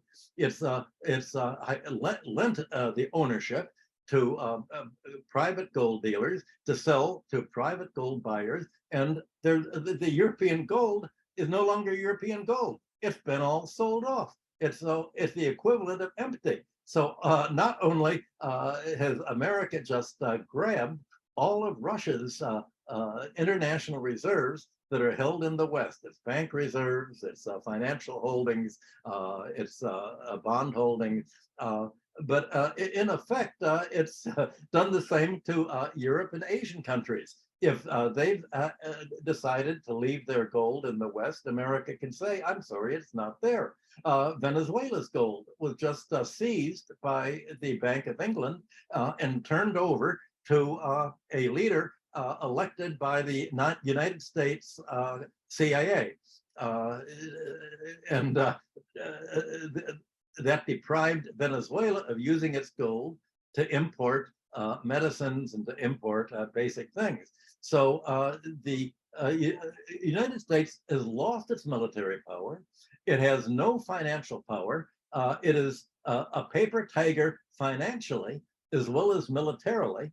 And the only tactic it's left with are the sanctions to say don't trade with Russia and China, And the only people who've adopted these sanctions are the NATO satellites that essentially, by adopting the sanctions against Russia and China, Europe is out of the picture. So here you have the way forward that Pepe has just been describing, putting in place a multilateral policy of mutual growth. And you have the American policy of shrinking. And the problem is that the United States is so heavily debt laden, not only internationally, but domestically, that it's deindustrializing. It has become completely dependent on Eurasia. How on earth can it achieve its economic dominance if it's not military power, it's not financial power, it's not supplying technology? The only thing that the United States can think of is what it calls economic rent, monopoly rent, intellectual property rights. It's hoping that there's one way to control other countries, and if the United States can concentrate all high technology, computer chips, computer planning in the United States, then it can charge a huge excess price, monopoly price to other countries, just like if the United States can control pharmaceuticals and medical technology. It can produce pills for a penny a piece and sell it for $1,000 a piece. It wants to do the same thing in terms of computer chips, and that's why the United States is telling its allies, or I should say its satellites in Europe, don't use the 5th generation Huawei technology because that's Chinese. You have, just like you're depending on America for your high cost gas and oil and fertilizer, it must depend on America for the high cost, less efficient computer technology. Somehow it's asking the rest of the world not to go forward. And the whole philosophy is looking backwards, not forward, looking backwards to think that, well, America and NATO are the garden, the rest of the jungle, let's keep it a jungle. Or the American plan, of course, was to clear cut the jungle, to do what Lula's predecessor was doing in the Amazon. Cut down the rainforest, cut it all down. You put grazing land there to grow beef and animal food for the Americans, to grow crops, to grow other things. The way backwards is really all the way back to the kind of society that Europe had under feudalism, with a foreign ruling class. In this case, the Americans would have a client oligarchy, especially in Argentina and Brazil, owed to the United States. And the United States now is still trying to use the last lever that it has of foreign denominated debt owed to the United States that was entailed by Latin America, Africa, and Asia in the last 70 years. And the United States says, well, you can try to develop in the BRICS in the way that Pepe's described, but you have to pay us first. You have to pay this enormous dollar debt. So one of the things, the BRICS cannot achieve what Pepe has described until it realizes that the debts that it had are part of the legacy of America's financial colonialism. And just like Europe and just like Latin America and Africa broke away from colonialism after World War II, now that America is trying to start World War III, it's time for these countries to break away from financial colonialism. That's America's philosophy. All debts have to be paid, regardless of how this may distort the domestic economy. By saying all foreign debts have to be paid, America is saying that we reject the philosophy of economic sovereignty that in Europe was created in 1648 after the 30 Years' War. Other countries cannot be sovereign as to their own monetary policy because foreign debts have to come over and above using finance and banking to support their own economic growth. And foreign countries have to be reliant on the United States for their agriculture and for their oil. They have to rely on the international oil industry, which is centralized in America and Europe through the Americans, the Seven Sisters, British Petroleum, the French oil, so that if America can control the world energy and oil supply, if it can control the world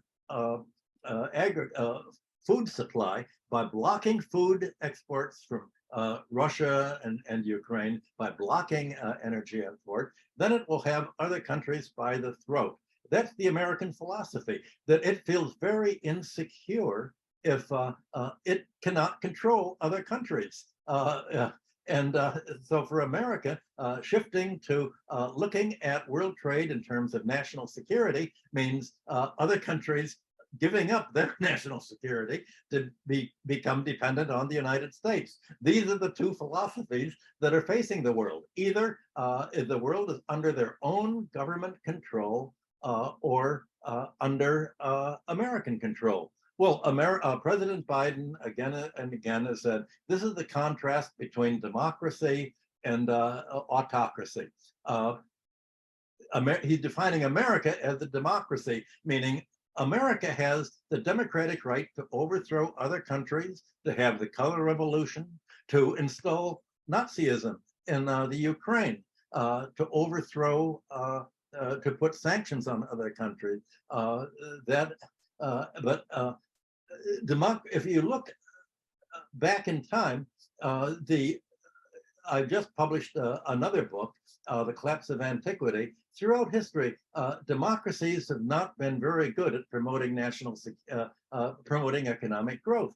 Democracy leads to oligarchy, and the oligarchies take over the democracy and turn into an autocracy. What America calls an autocracy are China, Russia, and the BRICS countries that want to use the government instead of letting their economies be planned by the bankers, especially international bankers. They want economies to be planned by their own governments. That's called autocratic because it's self-government as opposed to dependency. So you realize that what seems to be an Orwellian vocabulary, actually, it's are other countries going to be self-reliant, creating their own future, or are they going to let American planners through the International Monetary Fund, the World Bank, the International Criminal Court, and a United Nations whose agencies have been captured by the United States. What the BRICS have to do is, and it won't be done at the upcoming conference that Pepe described, they're going to have to create a new alternative to the World Bank that's not an arm of American imperialism, a new alternative to the International Monetary Fund, and their own means of settlement of balances among themselves. Pepe noticed the problem with Argentina and why Argentina cannot join the BRICS. China had made a currency swap with Argentina, just like it's made with other countries, so that they can trade in their own currencies. And Argentina has used these RMB to pay the IMF for the debt that it should have repudiated.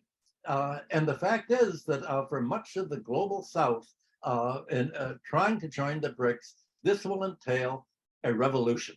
There is no way it can occur without a revolution because the current governments of Latin America have been put in place by a revolution, by an American coup d'etat. So we're back to the fact that although empires can no longer be achieved militarily, the break away from the empire and the creating the new economic philosophy of self-government instead of oligarchy is going to be revolutionary and is going to involve some degree of force, because in Argentina, especially after the overthrow of the Chile's government by Pinochet, there was a whole a decade of terrorism and assassination throughout Latin America, especially in Argentina, to install what we can say the current revolutionary government that was, and the government was supported by enormous loans by the International Monetary Fund,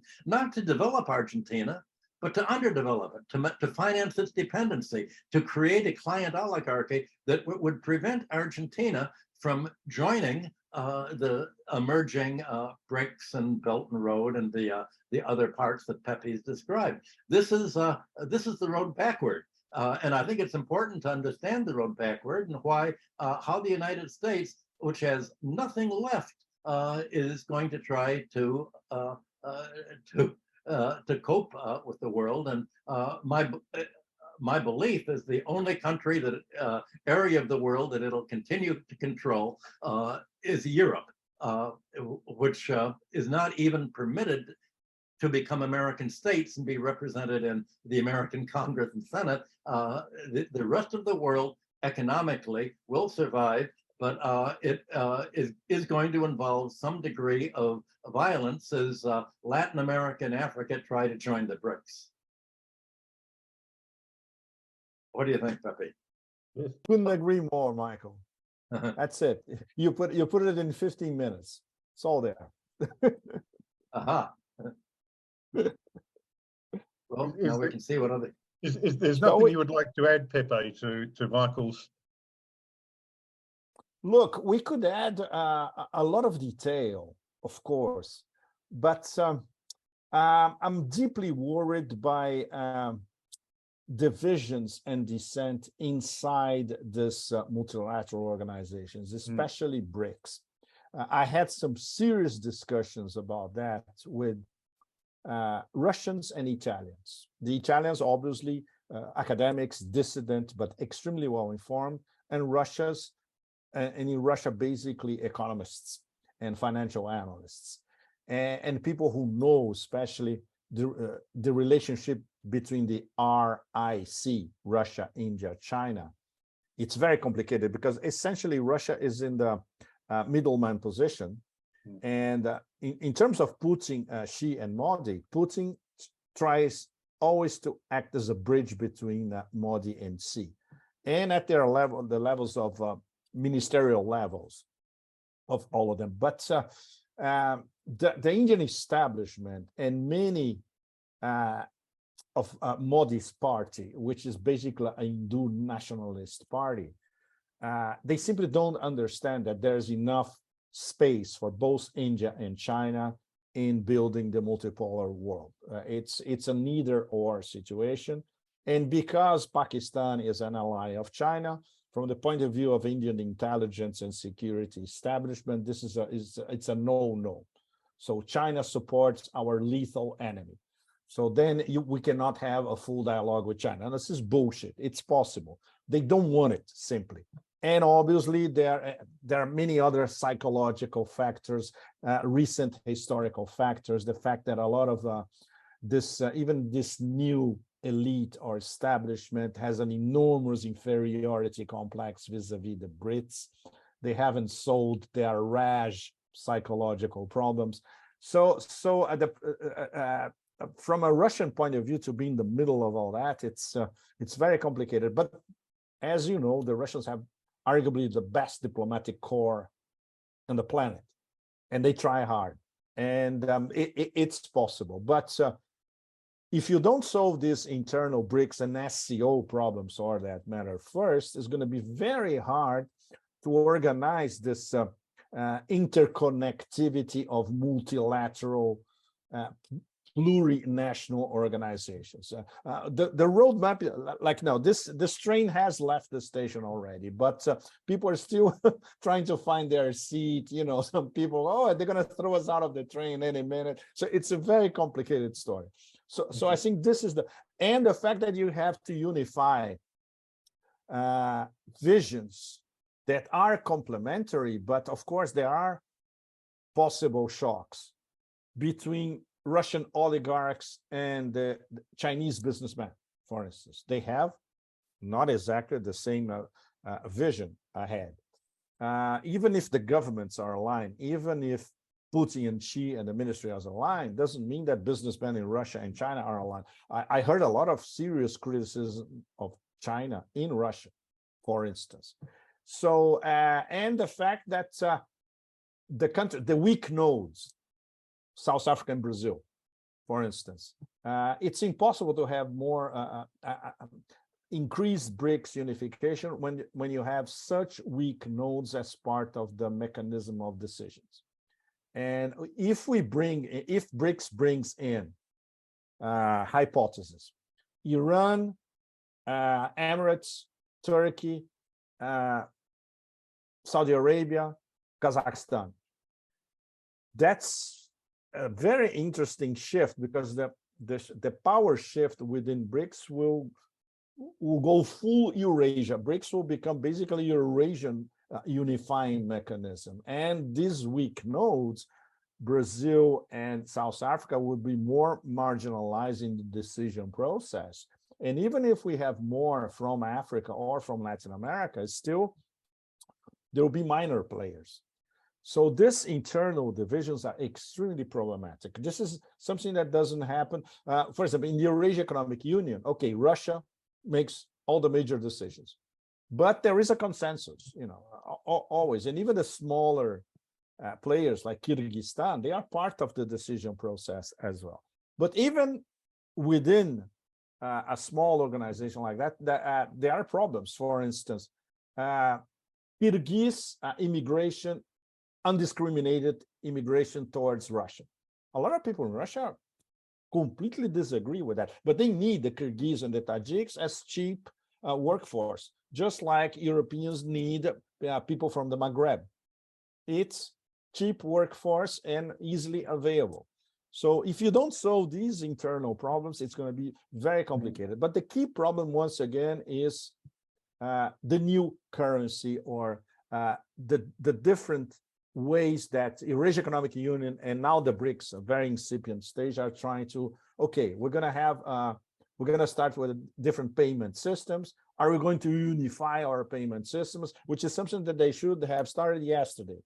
They are already thinking about it, but it's not done yet. Unifying alternative payment systems from Russia, China, and Iran, for instance. Then you bypass SWIFT easily.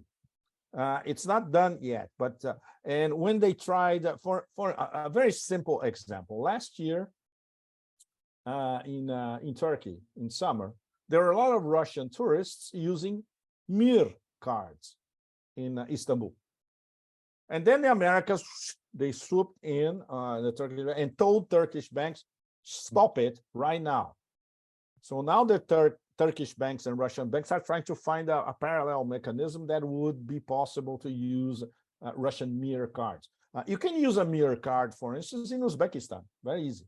But that's different, Central Asia. You can use a Mir card in Cuba. Isn't that cool? But this is part of separate free trade deals between Eurasia Economic Union and countries outside of Eurasia. So proliferation of these trade deals is essential. Iran, for instance, Iran is being integrated into Eurasia via their deals, their bilateral deals with Russia and with China at the same time. And if they have a bilateral trade deal with the Eurasia Economic Union, for Iran, is excellent, because then they will be covered, let's put it this way, by both Russia and China. So the internal problems are sometimes they seem to be even more intractable compared to the external problem, which is basically NATO vassals. If Eurasia integrates in a very dense way, a network of integration with all these multilateral organizations, NATO will be something very, very far away. You know, won't be able to interfere in what they do. Even if they come up with this absolute nonsense of NATO basically considering the Indo-Pacific to be European territory. So it's not North Atlantic organization now. Now it's North Atlantic and Indo-Pacific organization. It's a joke. So basically, it's another way of saying that NATO is the global. This is a term that I have been using for the past 15 years at least. The global Robocop is NATO, and it is the global Robocop.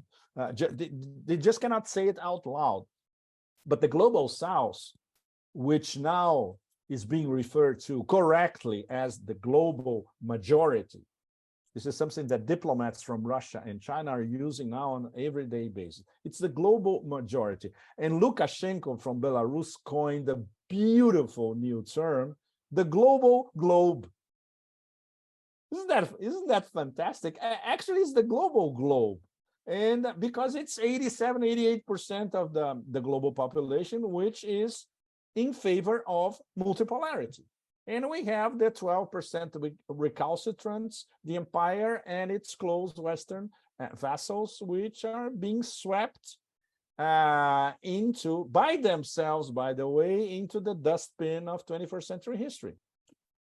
Thank you very much, Pepe. I think Thank you directly answered one of the questions. I'm not sure if you saw it, but I saw the questions, yes. Yeah, a question came in from, we've got a few questions which we might move to now, but one came in That'll be good, yeah. From Otto, but I think you answered it directly. A guy called Otto Heim.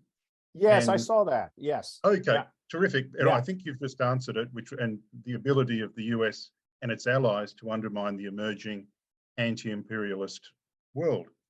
But I think you've just answered that. So thank you, Otto, for the question, and thank you, Pepe, for answering it. I'm not sure. I'll just go to the start. There's a big picture question, which I think Michael has touched on as well, but I might ask it. It comes from the Chinese audience, so I'll just put it to Michael, from Zhao Tianyu. Apologies for my pronunciation. Professor Hudson, you had in previous talks discussed the relationship between the world situation and revolution. You've talked a little bit about revolution, but perhaps you could elaborate upon this. The United States has itself been the main, I won't say revolution, I could say counter-revolution, or the main use of violence domestically in its meddling. You've seen it, what it's done in Libya, when Gaddafi wanted to move away from the dollar and create an African gold currency. The United States and NATO, especially France, not only destroyed Libya, but physically tortured when Gaddafi in the process of killing him. Same thing in Iraq, when the American takeover of Iraq is still there. The Americans have been asked to leave Iraq, but they are still stealing Iraq's oil, just as they in Syria.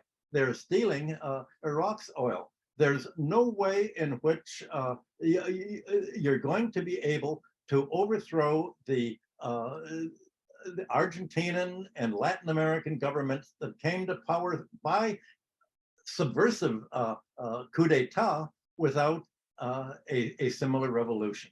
The United States it's the only tactic the United States has left is something that the NATO agreement, NATO meetings and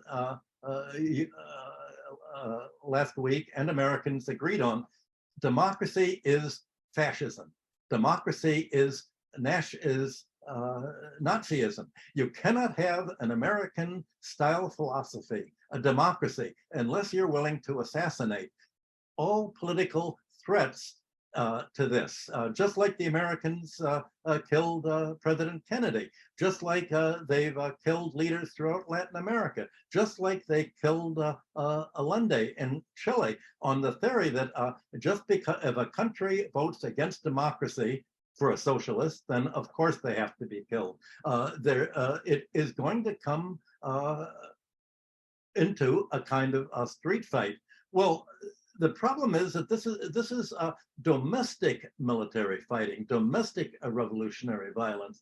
The Americans can't use an overall military attack any longer, because the American arms, as we've just seen in Ukraine, they're not, the tanks and the missiles and the airplanes and hell are not made for actually fighting in wars.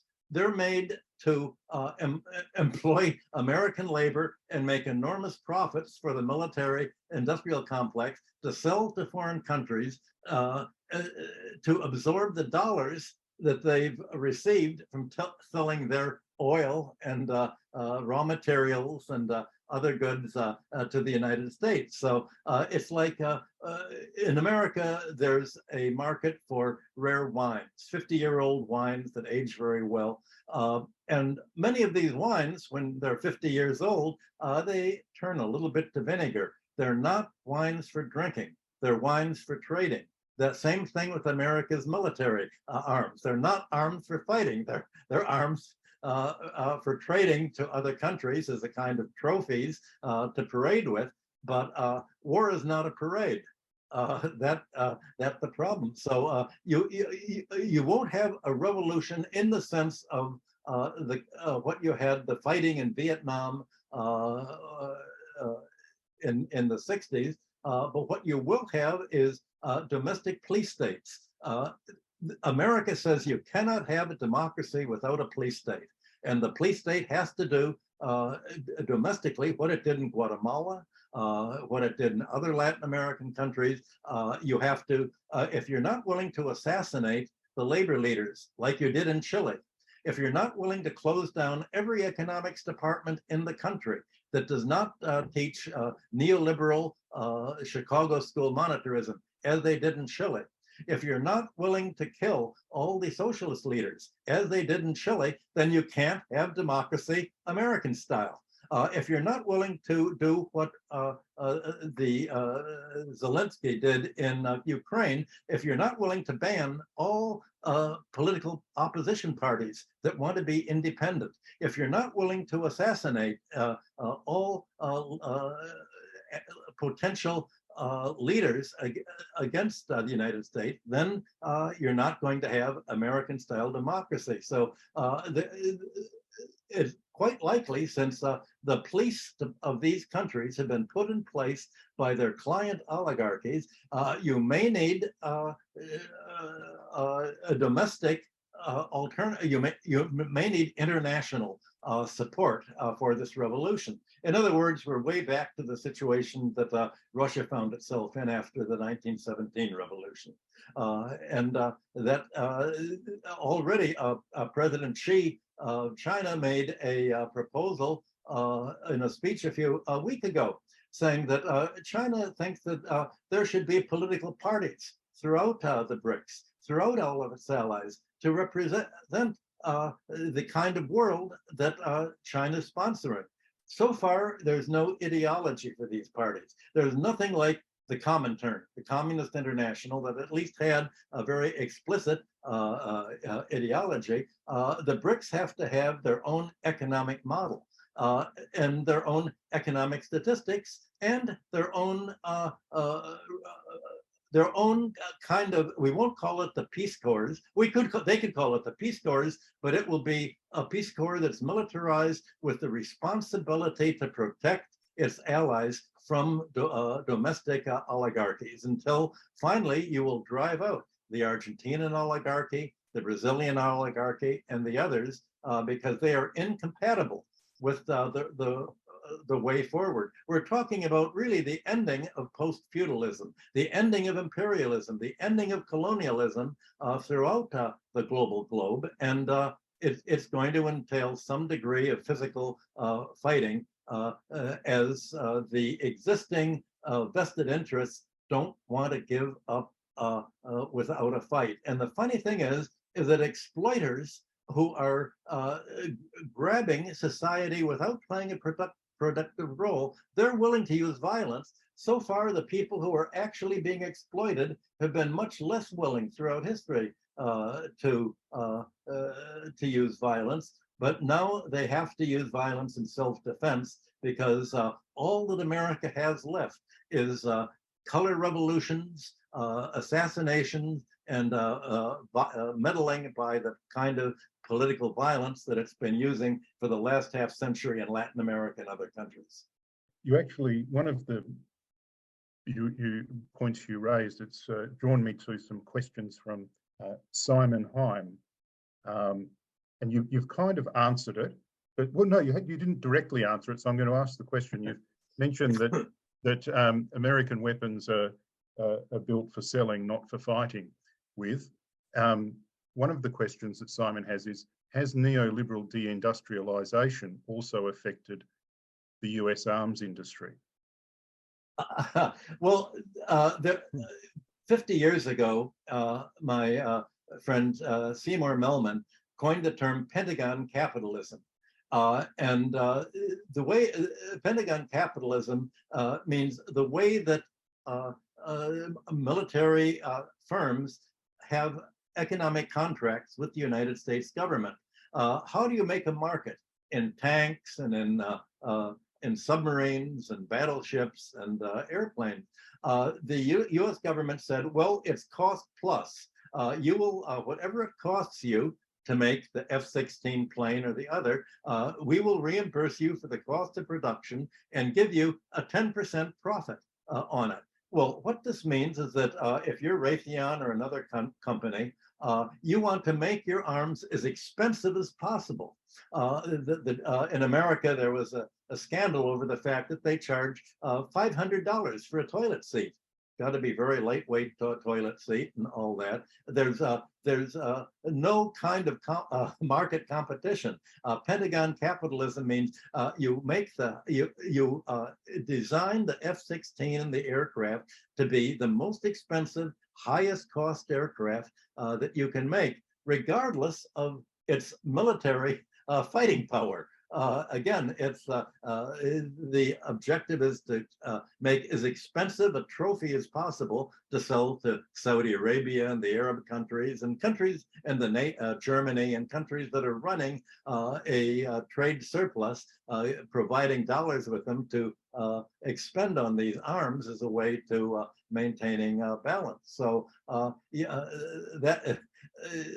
that's basically, you could say Pentagon capitalism is not industrial capitalism that's based on price competitiveness and lowering the cost of production in order to capture markets by underselling competitors.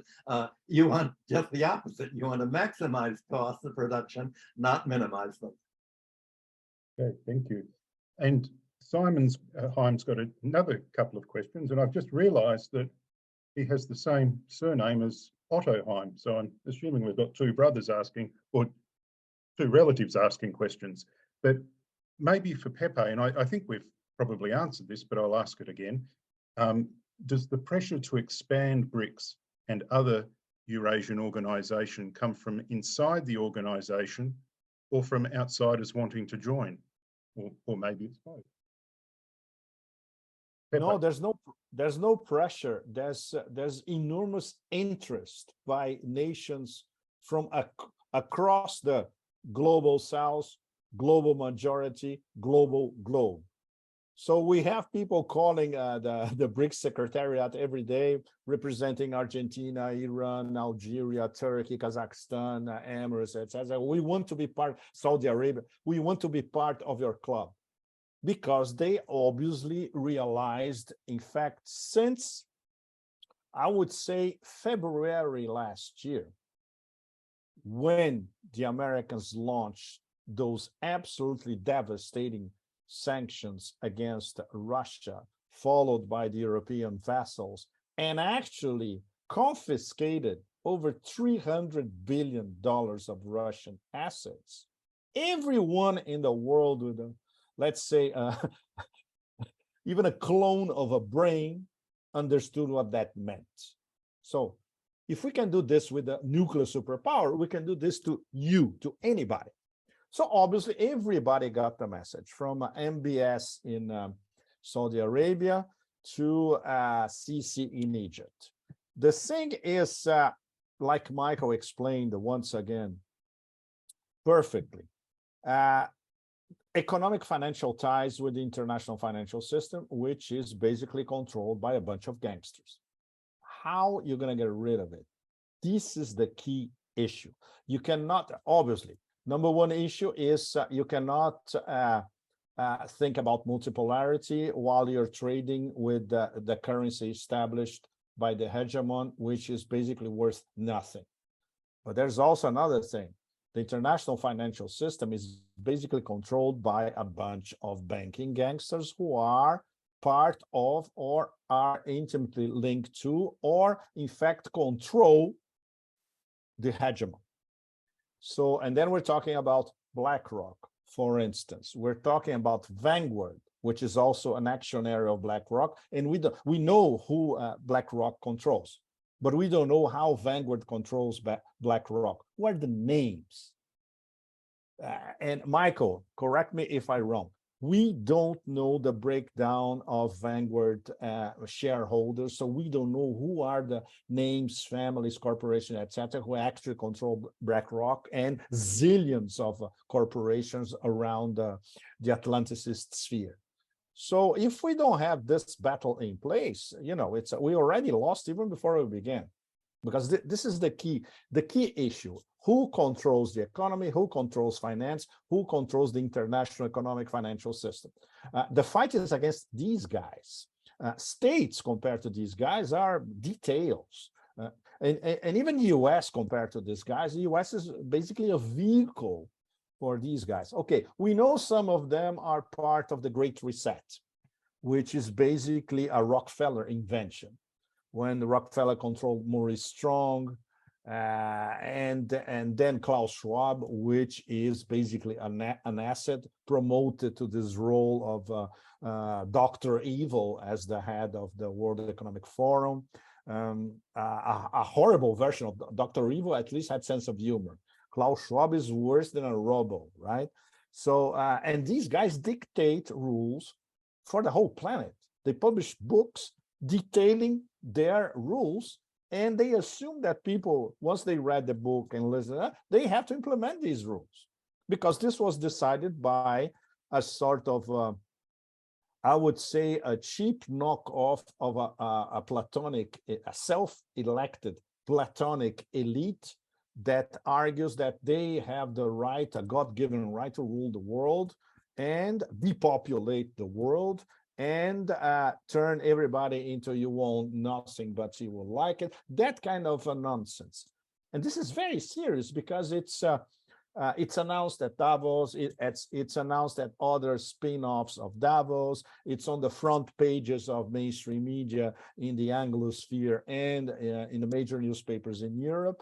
There is an organized, concerted campaign 24/7 to make people accept that the change of paradigm is going to happen, and it's going to be conducted by these people, unelected, invisible, and basically messengers of the real people that run the show, who are always invisible. The people who run the show, they don't need the PR to go to Bilderberg or Davos and all. They decide that behind closed doors among themselves.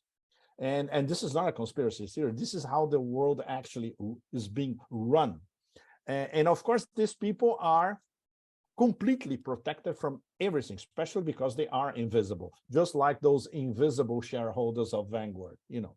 So to make these people suffer, you have to come up with something that is really larger than life. Michael was talking about revolution, but you have to be a globally concerted revolution to turn the whole system upside down. I don't see this happening anywhere near our immediate and even long-term future.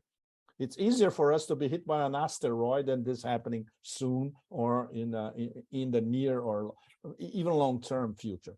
What people organizing themselves can do in their own infinitesimal way, let's put it this way, is to undermine bits and pieces of the system here and there, and preferably in a concerted effort between different parts of the world.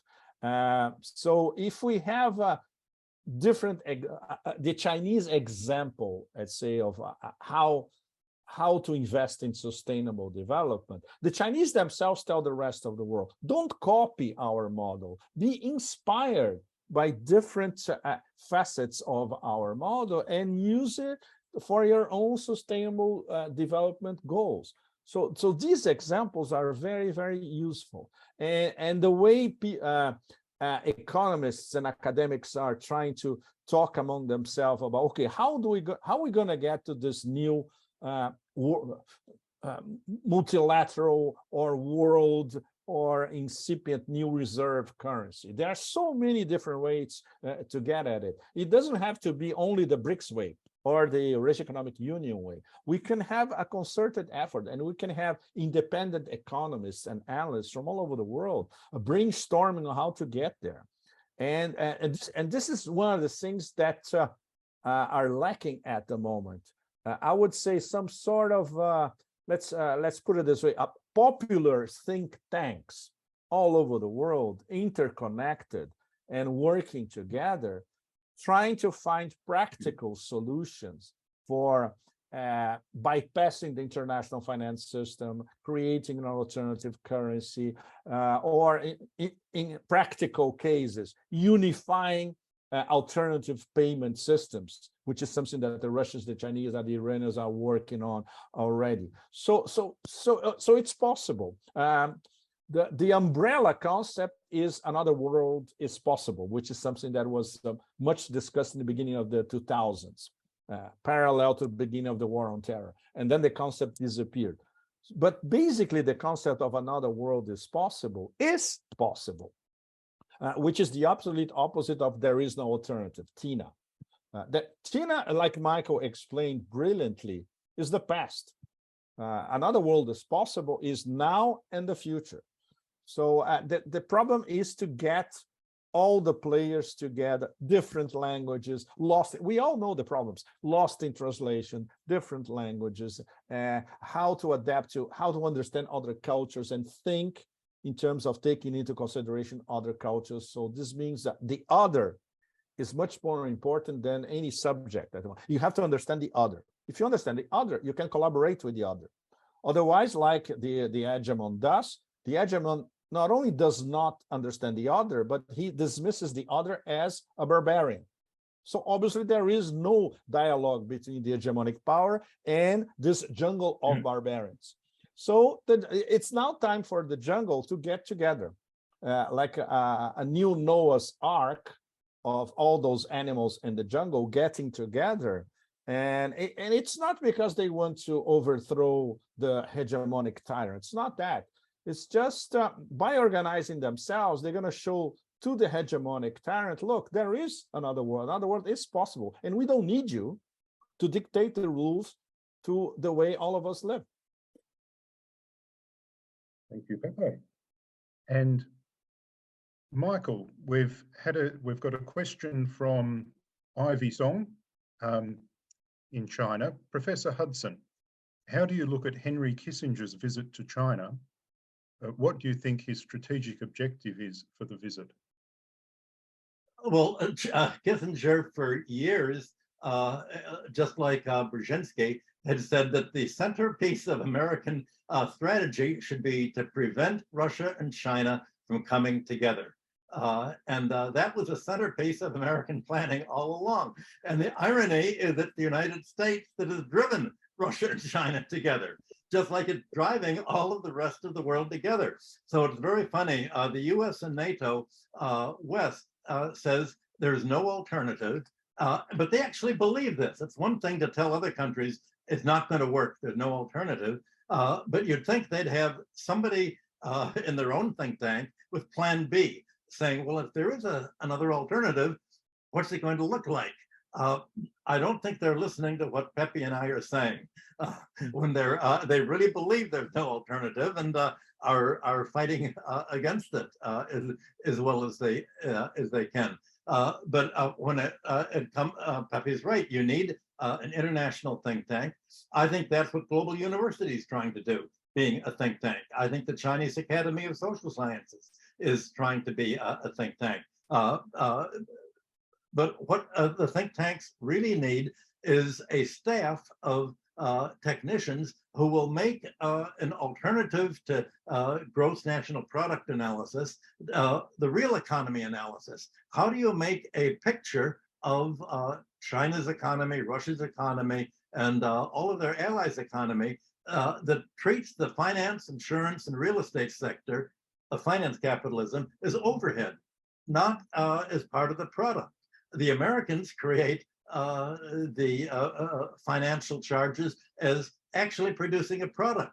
When banks charge interest and charge penalty rates, that's called providing economic services. The landlords are add to economic product when they raise the rent. That's providing more of a rental service just by raising the rent. The BRICS and China and other countries need to create their own picture of the economy.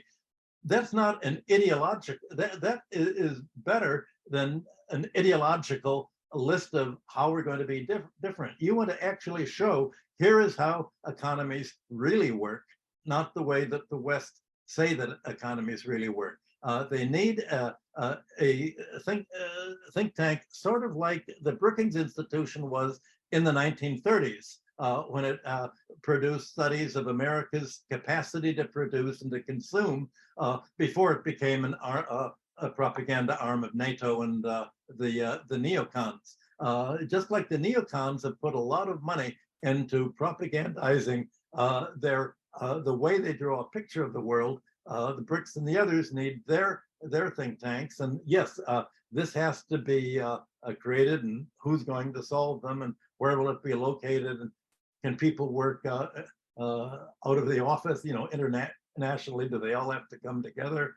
I think one of the University of Missouri at Kansas City graduates has just become the chief economist, chief in UNCTAD in Addis Ababa. So we are having some groups there, but really, in order to have a think tank, you need an alternative to the United Nations, which is come under the control of the United States by wholesale bribery. I should have said that's the other rule that the American has. You don't need a violent revolution if you can just bribe people.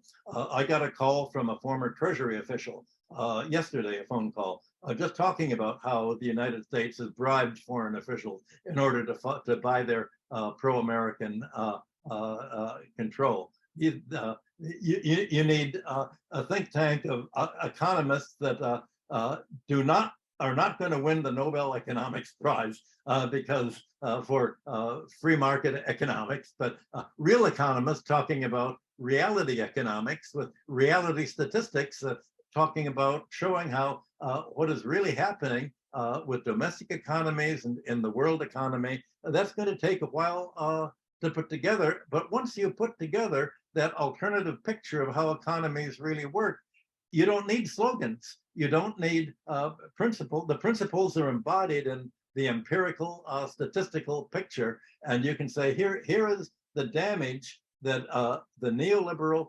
rentier finance-based economy is creating. And here's how economies look like without bank financing, siphoning everything off. We can actually measure the economic rent. And in fact, what this would be is exactly what classical political economy was in the 19th century.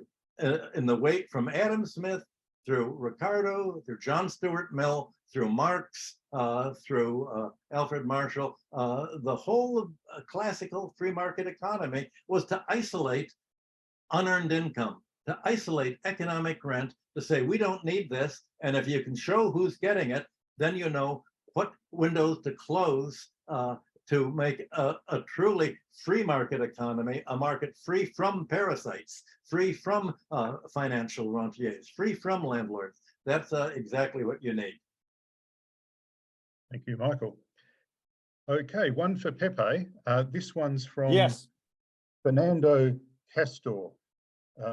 What paths could Brazil and LA follow to try to break the cultural bond that had loved them to US cultural imperialism?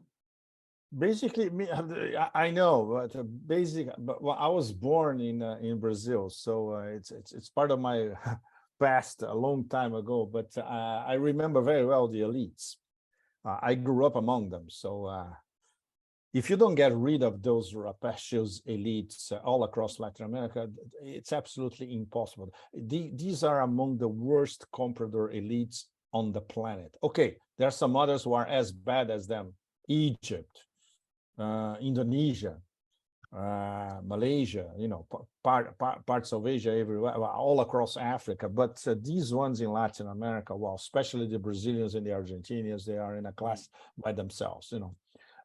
Their dream basically is to be on a mansion in Miami, obviously exploit the place where they are from and live abroad, of course, and exploiting workers in the places where they were born. So they are the worst type of traders. They are they were the absolute opposite of real patriots all across the world: Russians, Chinese, Persians, etc. So if you don't modify this mindset, I would say nothing can be accomplished. But this would be something that would last centuries even. Don't forget that these elites, they inherited everything that happens in one of the most unequal regions on the planet, everywhere in Latin America for that matter, for the past almost 500 years. How are you going to change that in 2 or 3 generations? It's impossible. What you can have is an educational system, which, by the way, is neglected everywhere, that could form critical elites, brand new critical elites, and of course, using parliamentary democracy, which obviously is inefficient in many aspects. But if they somehow get to power, they can start to change the relationships inside the system from within. But this is also an extremely long-term process. Everywhere you look in Latin America, especially in South America, which I know relatively well, it's you don't see that happening virtually anywhere. When Lula was president in Brazil, his first 2 terms, he tried the minimum, at least, which is to bring a lot of people out of poverty. He was very successful at that, but he couldn't basically alter the way the banking system in Brazil works, the way the ruling classes in Brazil exploit the rest of the country. Minimal adjustments, but nothing really substantial long term. And then everything that happened afterwards, you know, it was backtracking badly. So in Africa, wow, it's even worse than in Latin America, I would say. And maybe in parts of West Asia, that could, and I think specifically about Iran and Syria, if they, Syria, assuming they will be able to be rebuilt with help from Russia, China, Iran, etc. And Iran, now that they are reincorporated into, let's say, the Eurasian ethos, and they are recovering their rightful role as one of the great powers in Eurasia. But then we get into another problem: how to convince the religious elite in Iran that they have to up their game, and they have to start, for instance, understanding economics, which they don't. And that's another huge problem, you see. So you have not only cultural, financial problems, economic problems, but cultural problems and religious problems all intertwined. But once again, we have to be, I cannot be a nihilist. I have to, all of us, we have to tell our readers and followers that yes, it's possible, it's long term, but let's get down to business. Always, you know, otherwise we might as well say goodbye and become ostriches or kill ourselves. Well, thank you. Now I've got another question, Michael, for you, another one from Simon Heim again. It was, I'm just going to it. Could you comment on the latest IMF debt payment by Argentina in RMB rather than USD? Yeah, in the past, the IMF told Argentina to get the dollars by selling off its infrastructure, and it doesn't have any dollars. So China had made a currency swap, and it's using what China had swapped. I don't think China's objective was to provide money to its allies to pay the IMF and America bondholders. This is a real problem. If you're going to go your own way, you have to make a break from the legacy of dollar debt. You need, in effect, a debt cancellation. Argentina's debt is odious debt.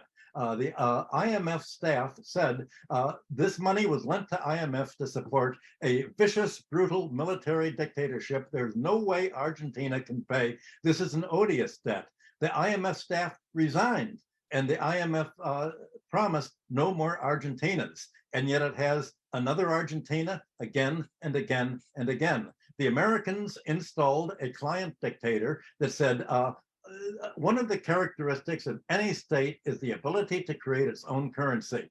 But Argentina is not a state. We're going to use the US dollars. The US government will create our currency. And in order to obtain the dollars to use for our currency, we will sell off our mineral rights, sell off our land, sell off our public utilities, and tax labor in order to earn the dollars so that any real country and real state would create its own currency and wouldn't have to pay. So Argentina is made an agreement that not only would it use dollars, but all foreign debts would be that Argentina had, the dollar debts, would be settled if there's a controversy and it couldn't pay by US courts, not by Argentina's courts, not by an international court, but by a court run by the judge that said any countries that have to be paid regardless of the results. And you had Paul Singer buy up Argentina's debt at 10 or 15 cents on the dollar and then demand full payment and tried to begin grabbing Argentina's assets abroad, including its naval ships and other things. This is the kind of world that has to come to an end. And the only way it can be ended is by a rejection of all debts owed to the IMF and the World Bank. These are odious debts. These were debts under American occupation, not to help the domestic economy. There has to be as long as the United States and NATO say there can be no alternative, and we will fight you by promoting color revolutions and all the other things that we've described, there has to be a separation of the global majority from the US, NATO, and only after separation can there be a reincorporation along fair and equitable lines described by the global majority, as the United States and Europe beg to rejoin, since they have no longer their own industry, no longer their own agriculture, and no longer their own autonomy. Thank you, Michael. I think we will move very shortly just to cover the Chinese edition of Destiny of Civilization, but there's one final question that from the audience I'll just ask, and so, but just brief answers, and I suspect we don't actually know what's going to happen, but the question is from Beatrice. My question: there will come a time when the US will be unable to stop acknowledging that the war in Ukraine is lost. What response will come, and the press which bought this false and lying narrative uncritically? They'll declare that they won it. Very simple. Yes. They'll say, exactly. we won. Yeah, we'll walk away. But before I leave, I'd like to answer another question from the Chinese audience, which was Kissinger's visit to China. This is a very important question.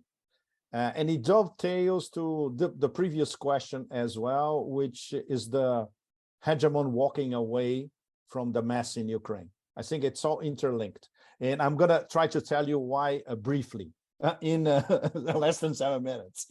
Well, Kissinger is a realpolitik practitioner. It has nothing to do with those Straussian neocon cycles controlling US foreign policy at the moment, as Michael knows better than anyone. I'm talking about in the background, people like Robert Kagan, and on the foreground, that toxic trio of Sullivan, Blinken, and Nuland. So these people are extremely dangerous. They are real poison. And the problem is they control US foreign policy. I've been trying to say that in all my columns for the past, 2 years or so, that there is no Biden. Biden doesn't exist. Biden cannot find his way to the nearest toilet, period. And there are zillions of footage everywhere proving it. What exists is the Biden combo. And this combo is very, very dangerous. It includes, of course, Sullivan, Nuland, and Blinken, includes the neocons in the background, includes people from the Clinton machine, includes people linked to Obama, etc. The problem is they organized and they invested in the war in Ukraine since 2014, and even before, as Nuland himself acknowledged on the record. We invested over $5 billion in the whole process. So 2014 was something that started way before. And we have many excellent analysis by Russian academics, especially saying that this war actually started 30 years ago. We should have a podcast only to try to explain why it started 30 years ago. Anyway, assuming 2014, neocons and the people from the Obama administration, by the way, the same people who organized the debacle in Brazil, which led to the impeachment of President Dilma and to put President Lula in jail. This was all started by Obama's people, or authorized by Obama's people, including Biden. And now that we know, thanks to Seymour Hersh, #1 investigative reporter in the past 50 years in the United States, proving by his own deep state sources, this is not a conspiracy theory, that the bombing of the Nord Stream 1 and 2 gas pipelines was organized by these toxic people, the Biden combo, right? So now that they see that the whole operation, including the devastating hybrid war, basically financial war against Russia, didn't work, they need a way out. As Michael just said, they need to walk out. How they're going to walk out? They are moving the goalposts. They are actually now announcing that the real war is against China, which is completely crazy. And I think we had, if you go to YouTube and you see an interview by Edward Luttwak a few days ago, I used it in the column that I wrote this morning before I joined you guys. I was writing a column linking Kissinger, Edward Luttwak, Brzezinski, basically are the same actors, right? And that started with Kissinger in Beijing. So a realpolitik practitioner goes back to meet the new leader of China 53 years after that famous 1971 visit by Kissinger when he met with Zhou Enlai, preparing Nixon's 1972 trip to Beijing. And obviously Xi Jinping, who is an active reader of modern history, he quoted that, of course, he said that explicitly because he knew he would be quoted by everybody in Chinese media, that Kissinger is an old friend of China, that he came to visit over 50 years ago. When the Chinese tell you in front of you that you are an old friend of China, this is as serious as it gets. So the Chinese would never expect Kissinger to backstab them. And Kissinger will never do that because Kissinger owns a lot of his prestige, deserved or not. That's another question. For many people, Kissinger is a guru. For many people around the world, Kissinger is a war criminal. That's another debate. The fact is, his prestige vis-a-vis the Politburo and the different Chinese administrations is basically because of what he did 50 years ago when he met Mao in person. Well, so Kissinger went there as okay, the last of the realpolitik practitioners, let's put it this way, and trying to bridge. Okay, let's try in some effort, individual effort, unofficial effort, like the White House said. The White House said he's not representing the American government. So this was Kissinger as a private citizen, as a private individual, and an old school diplomat meeting with Xi and trying to explain to Xi what's going on in Washington, basically. And obviously, Xi paid a lot of attention, just like Wang Yi paid a lot of attention. But this has nothing to do with what's really happening behind closed doors in Washington. And that was spelled out. The guy gave away the game by this interview by Edward Luttwak 2 or 3 days ago, when he said explicitly, the new script is a war against China, and obviously China is going to lose this war. He says that explicitly in the interview. It's something absolutely mind-boggling. As mind-boggling as he said, the problem is Xi Jinping. Xi Jinping is not a Hitler. Xi Jinping is a Mussolini. It's all about posture. And the problem with the Chinese is that they didn't kill the bastard. I'm quoting. Luttwak said, his own words, the problem with the Chinese is that they didn't kill the bastard. So when you have a guy who has been advised, he's a very dangerous strategist. Luttwak is very capable, very competent. He's a very good strategist. His books on military strategy are excellent, by the way. So that's why he's very dangerous. This guy has been advising the Pentagon for 5 decades. So the guys in the Pentagon and the guys in the National Security Council, CIA types all over, they pay attention to Luttwak. And what Luttwak is saying in this interview is basically what's being discussed in the back rooms across the Beltway. Let's prepare for the war on China. And meanwhile, we find, Michael would say, some sort of moral victory in Ukraine. Let's walk away, and then we proclaim a moral victory. After all, we are the hegemon. We get away with it, and then we concentrate everything on China. And an excellent example of all this maneuvering is that William Burns, head of the CIA, very good diplomat, very capable diplomat. He called Sergei Narishkin, the head of the SVR, Russian Foreign Intelligence, and basically Burns proposed to Narishkin, let's try to find a deal to get out of this thing. It's fascinating. This is something that next month, I'll be back to Moscow late next month. I'm going to try to confirm in Moscow something about the real dialogue between Burns and Narishkin.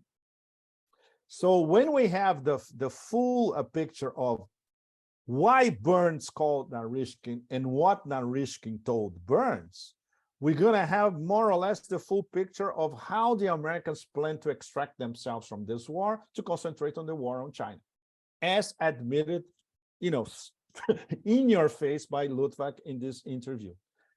So this was much more important than Kissinger's visit to Xi, because Kissinger's visit to Xi was, as the American government said explicitly, it's unofficial and does not represent the views of the current American administration. This is what rational old school practitioners in the US would think in terms of this war was unnecessary from the beginning, and let's try to end it, and let's try not to antagonize China at the same time. But we're talking about rational people. This Straussian neocomp cycles, they are not rational. They are extremely dangerous, and these people must be fought by rational Americans. The problem is rational Americans don't have enough power to go against these people. So this is I would say this is the basic framework of the Kissinger visit to China. So the Chinese, obviously, they are sophisticated enough not to be fooled by the fact that an old friend of China was visiting the president of China nowadays. They have to be focused on what the people in the background in Washington are plotting against China, and they know it. So, no secrets. We would like you to say a few words about the book, and then we would like to give you some data on the videos that we have been doing to on your speeches and talks. Well, I think the publisher explained the book at the very beginning of this broadcast pretty well, and everything we've been talking about during the last 3 hours has been describing which way the world will go. What choice are countries going to make? Are they going to join the United States neoliberal garden, or are they going to make the jungle where all of the real growth is occurring, not the kind of mowed white grass lawn that Americans have in front of their house, but actual crops and flowers and the rest.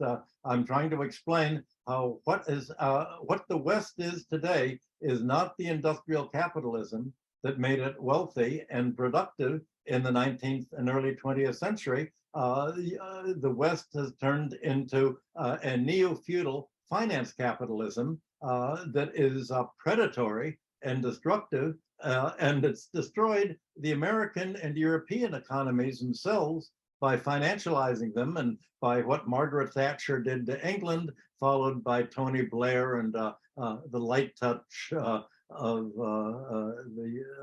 the New Labour Party, which renamed itself the Anti-Labor Party, as everybody wanted to be essentially in the financial class. The world is dividing between Europe and America declining as a result of finance capitalism, and the rest of the world that doesn't have to follow this path, that doesn't have to decline, and can develop its own principles, as we've just been describing for the last 3 hours. That's it. It's simple enough. Yeah, we have actually we have done quite a long interview with Professor Hudson about the book. So it would be coming out in the coming days. It will be edited and coming out in the coming days. So we would also like now to make a very quick presentation about the kind of videos we had been making, which have made Professor Hudson known among a lot of Chinese audience.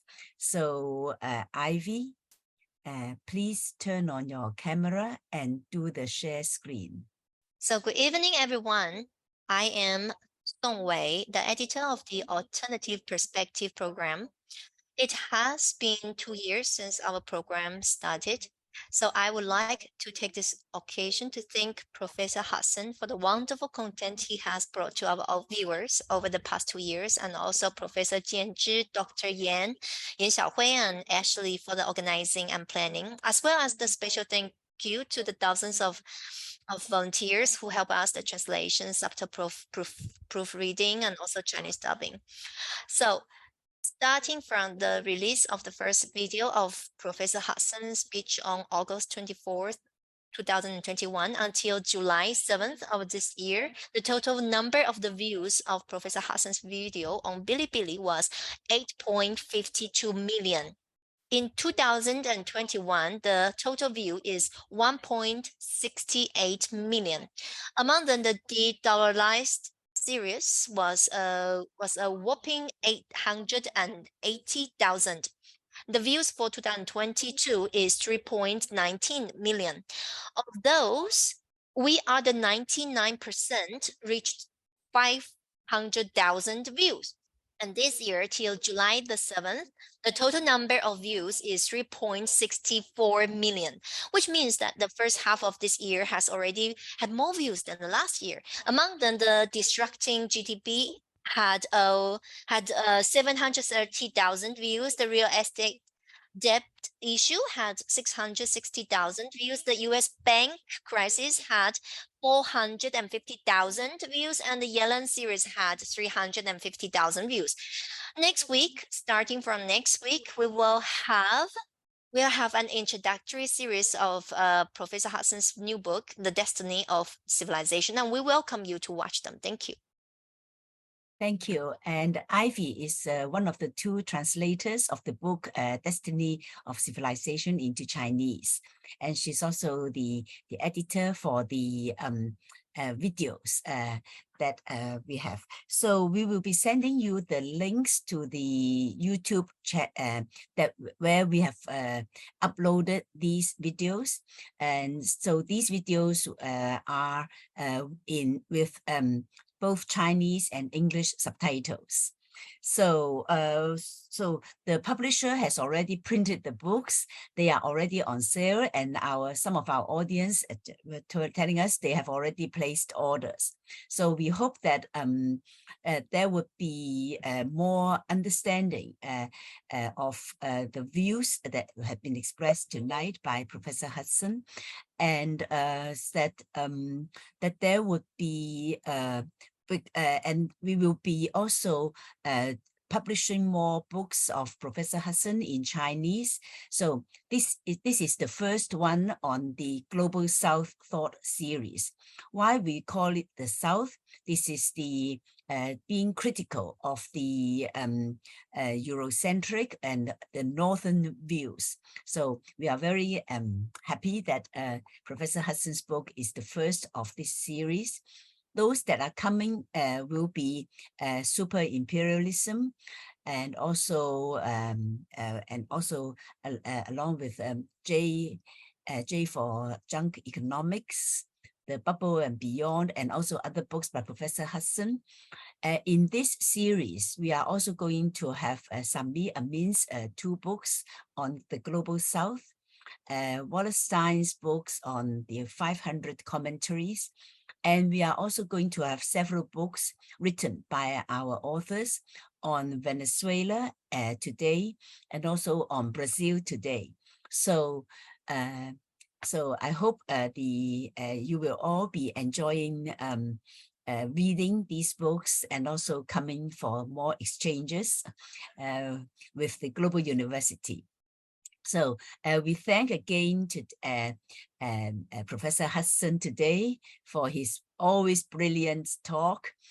We thank Radhika and also Pepe for their intuitive comments.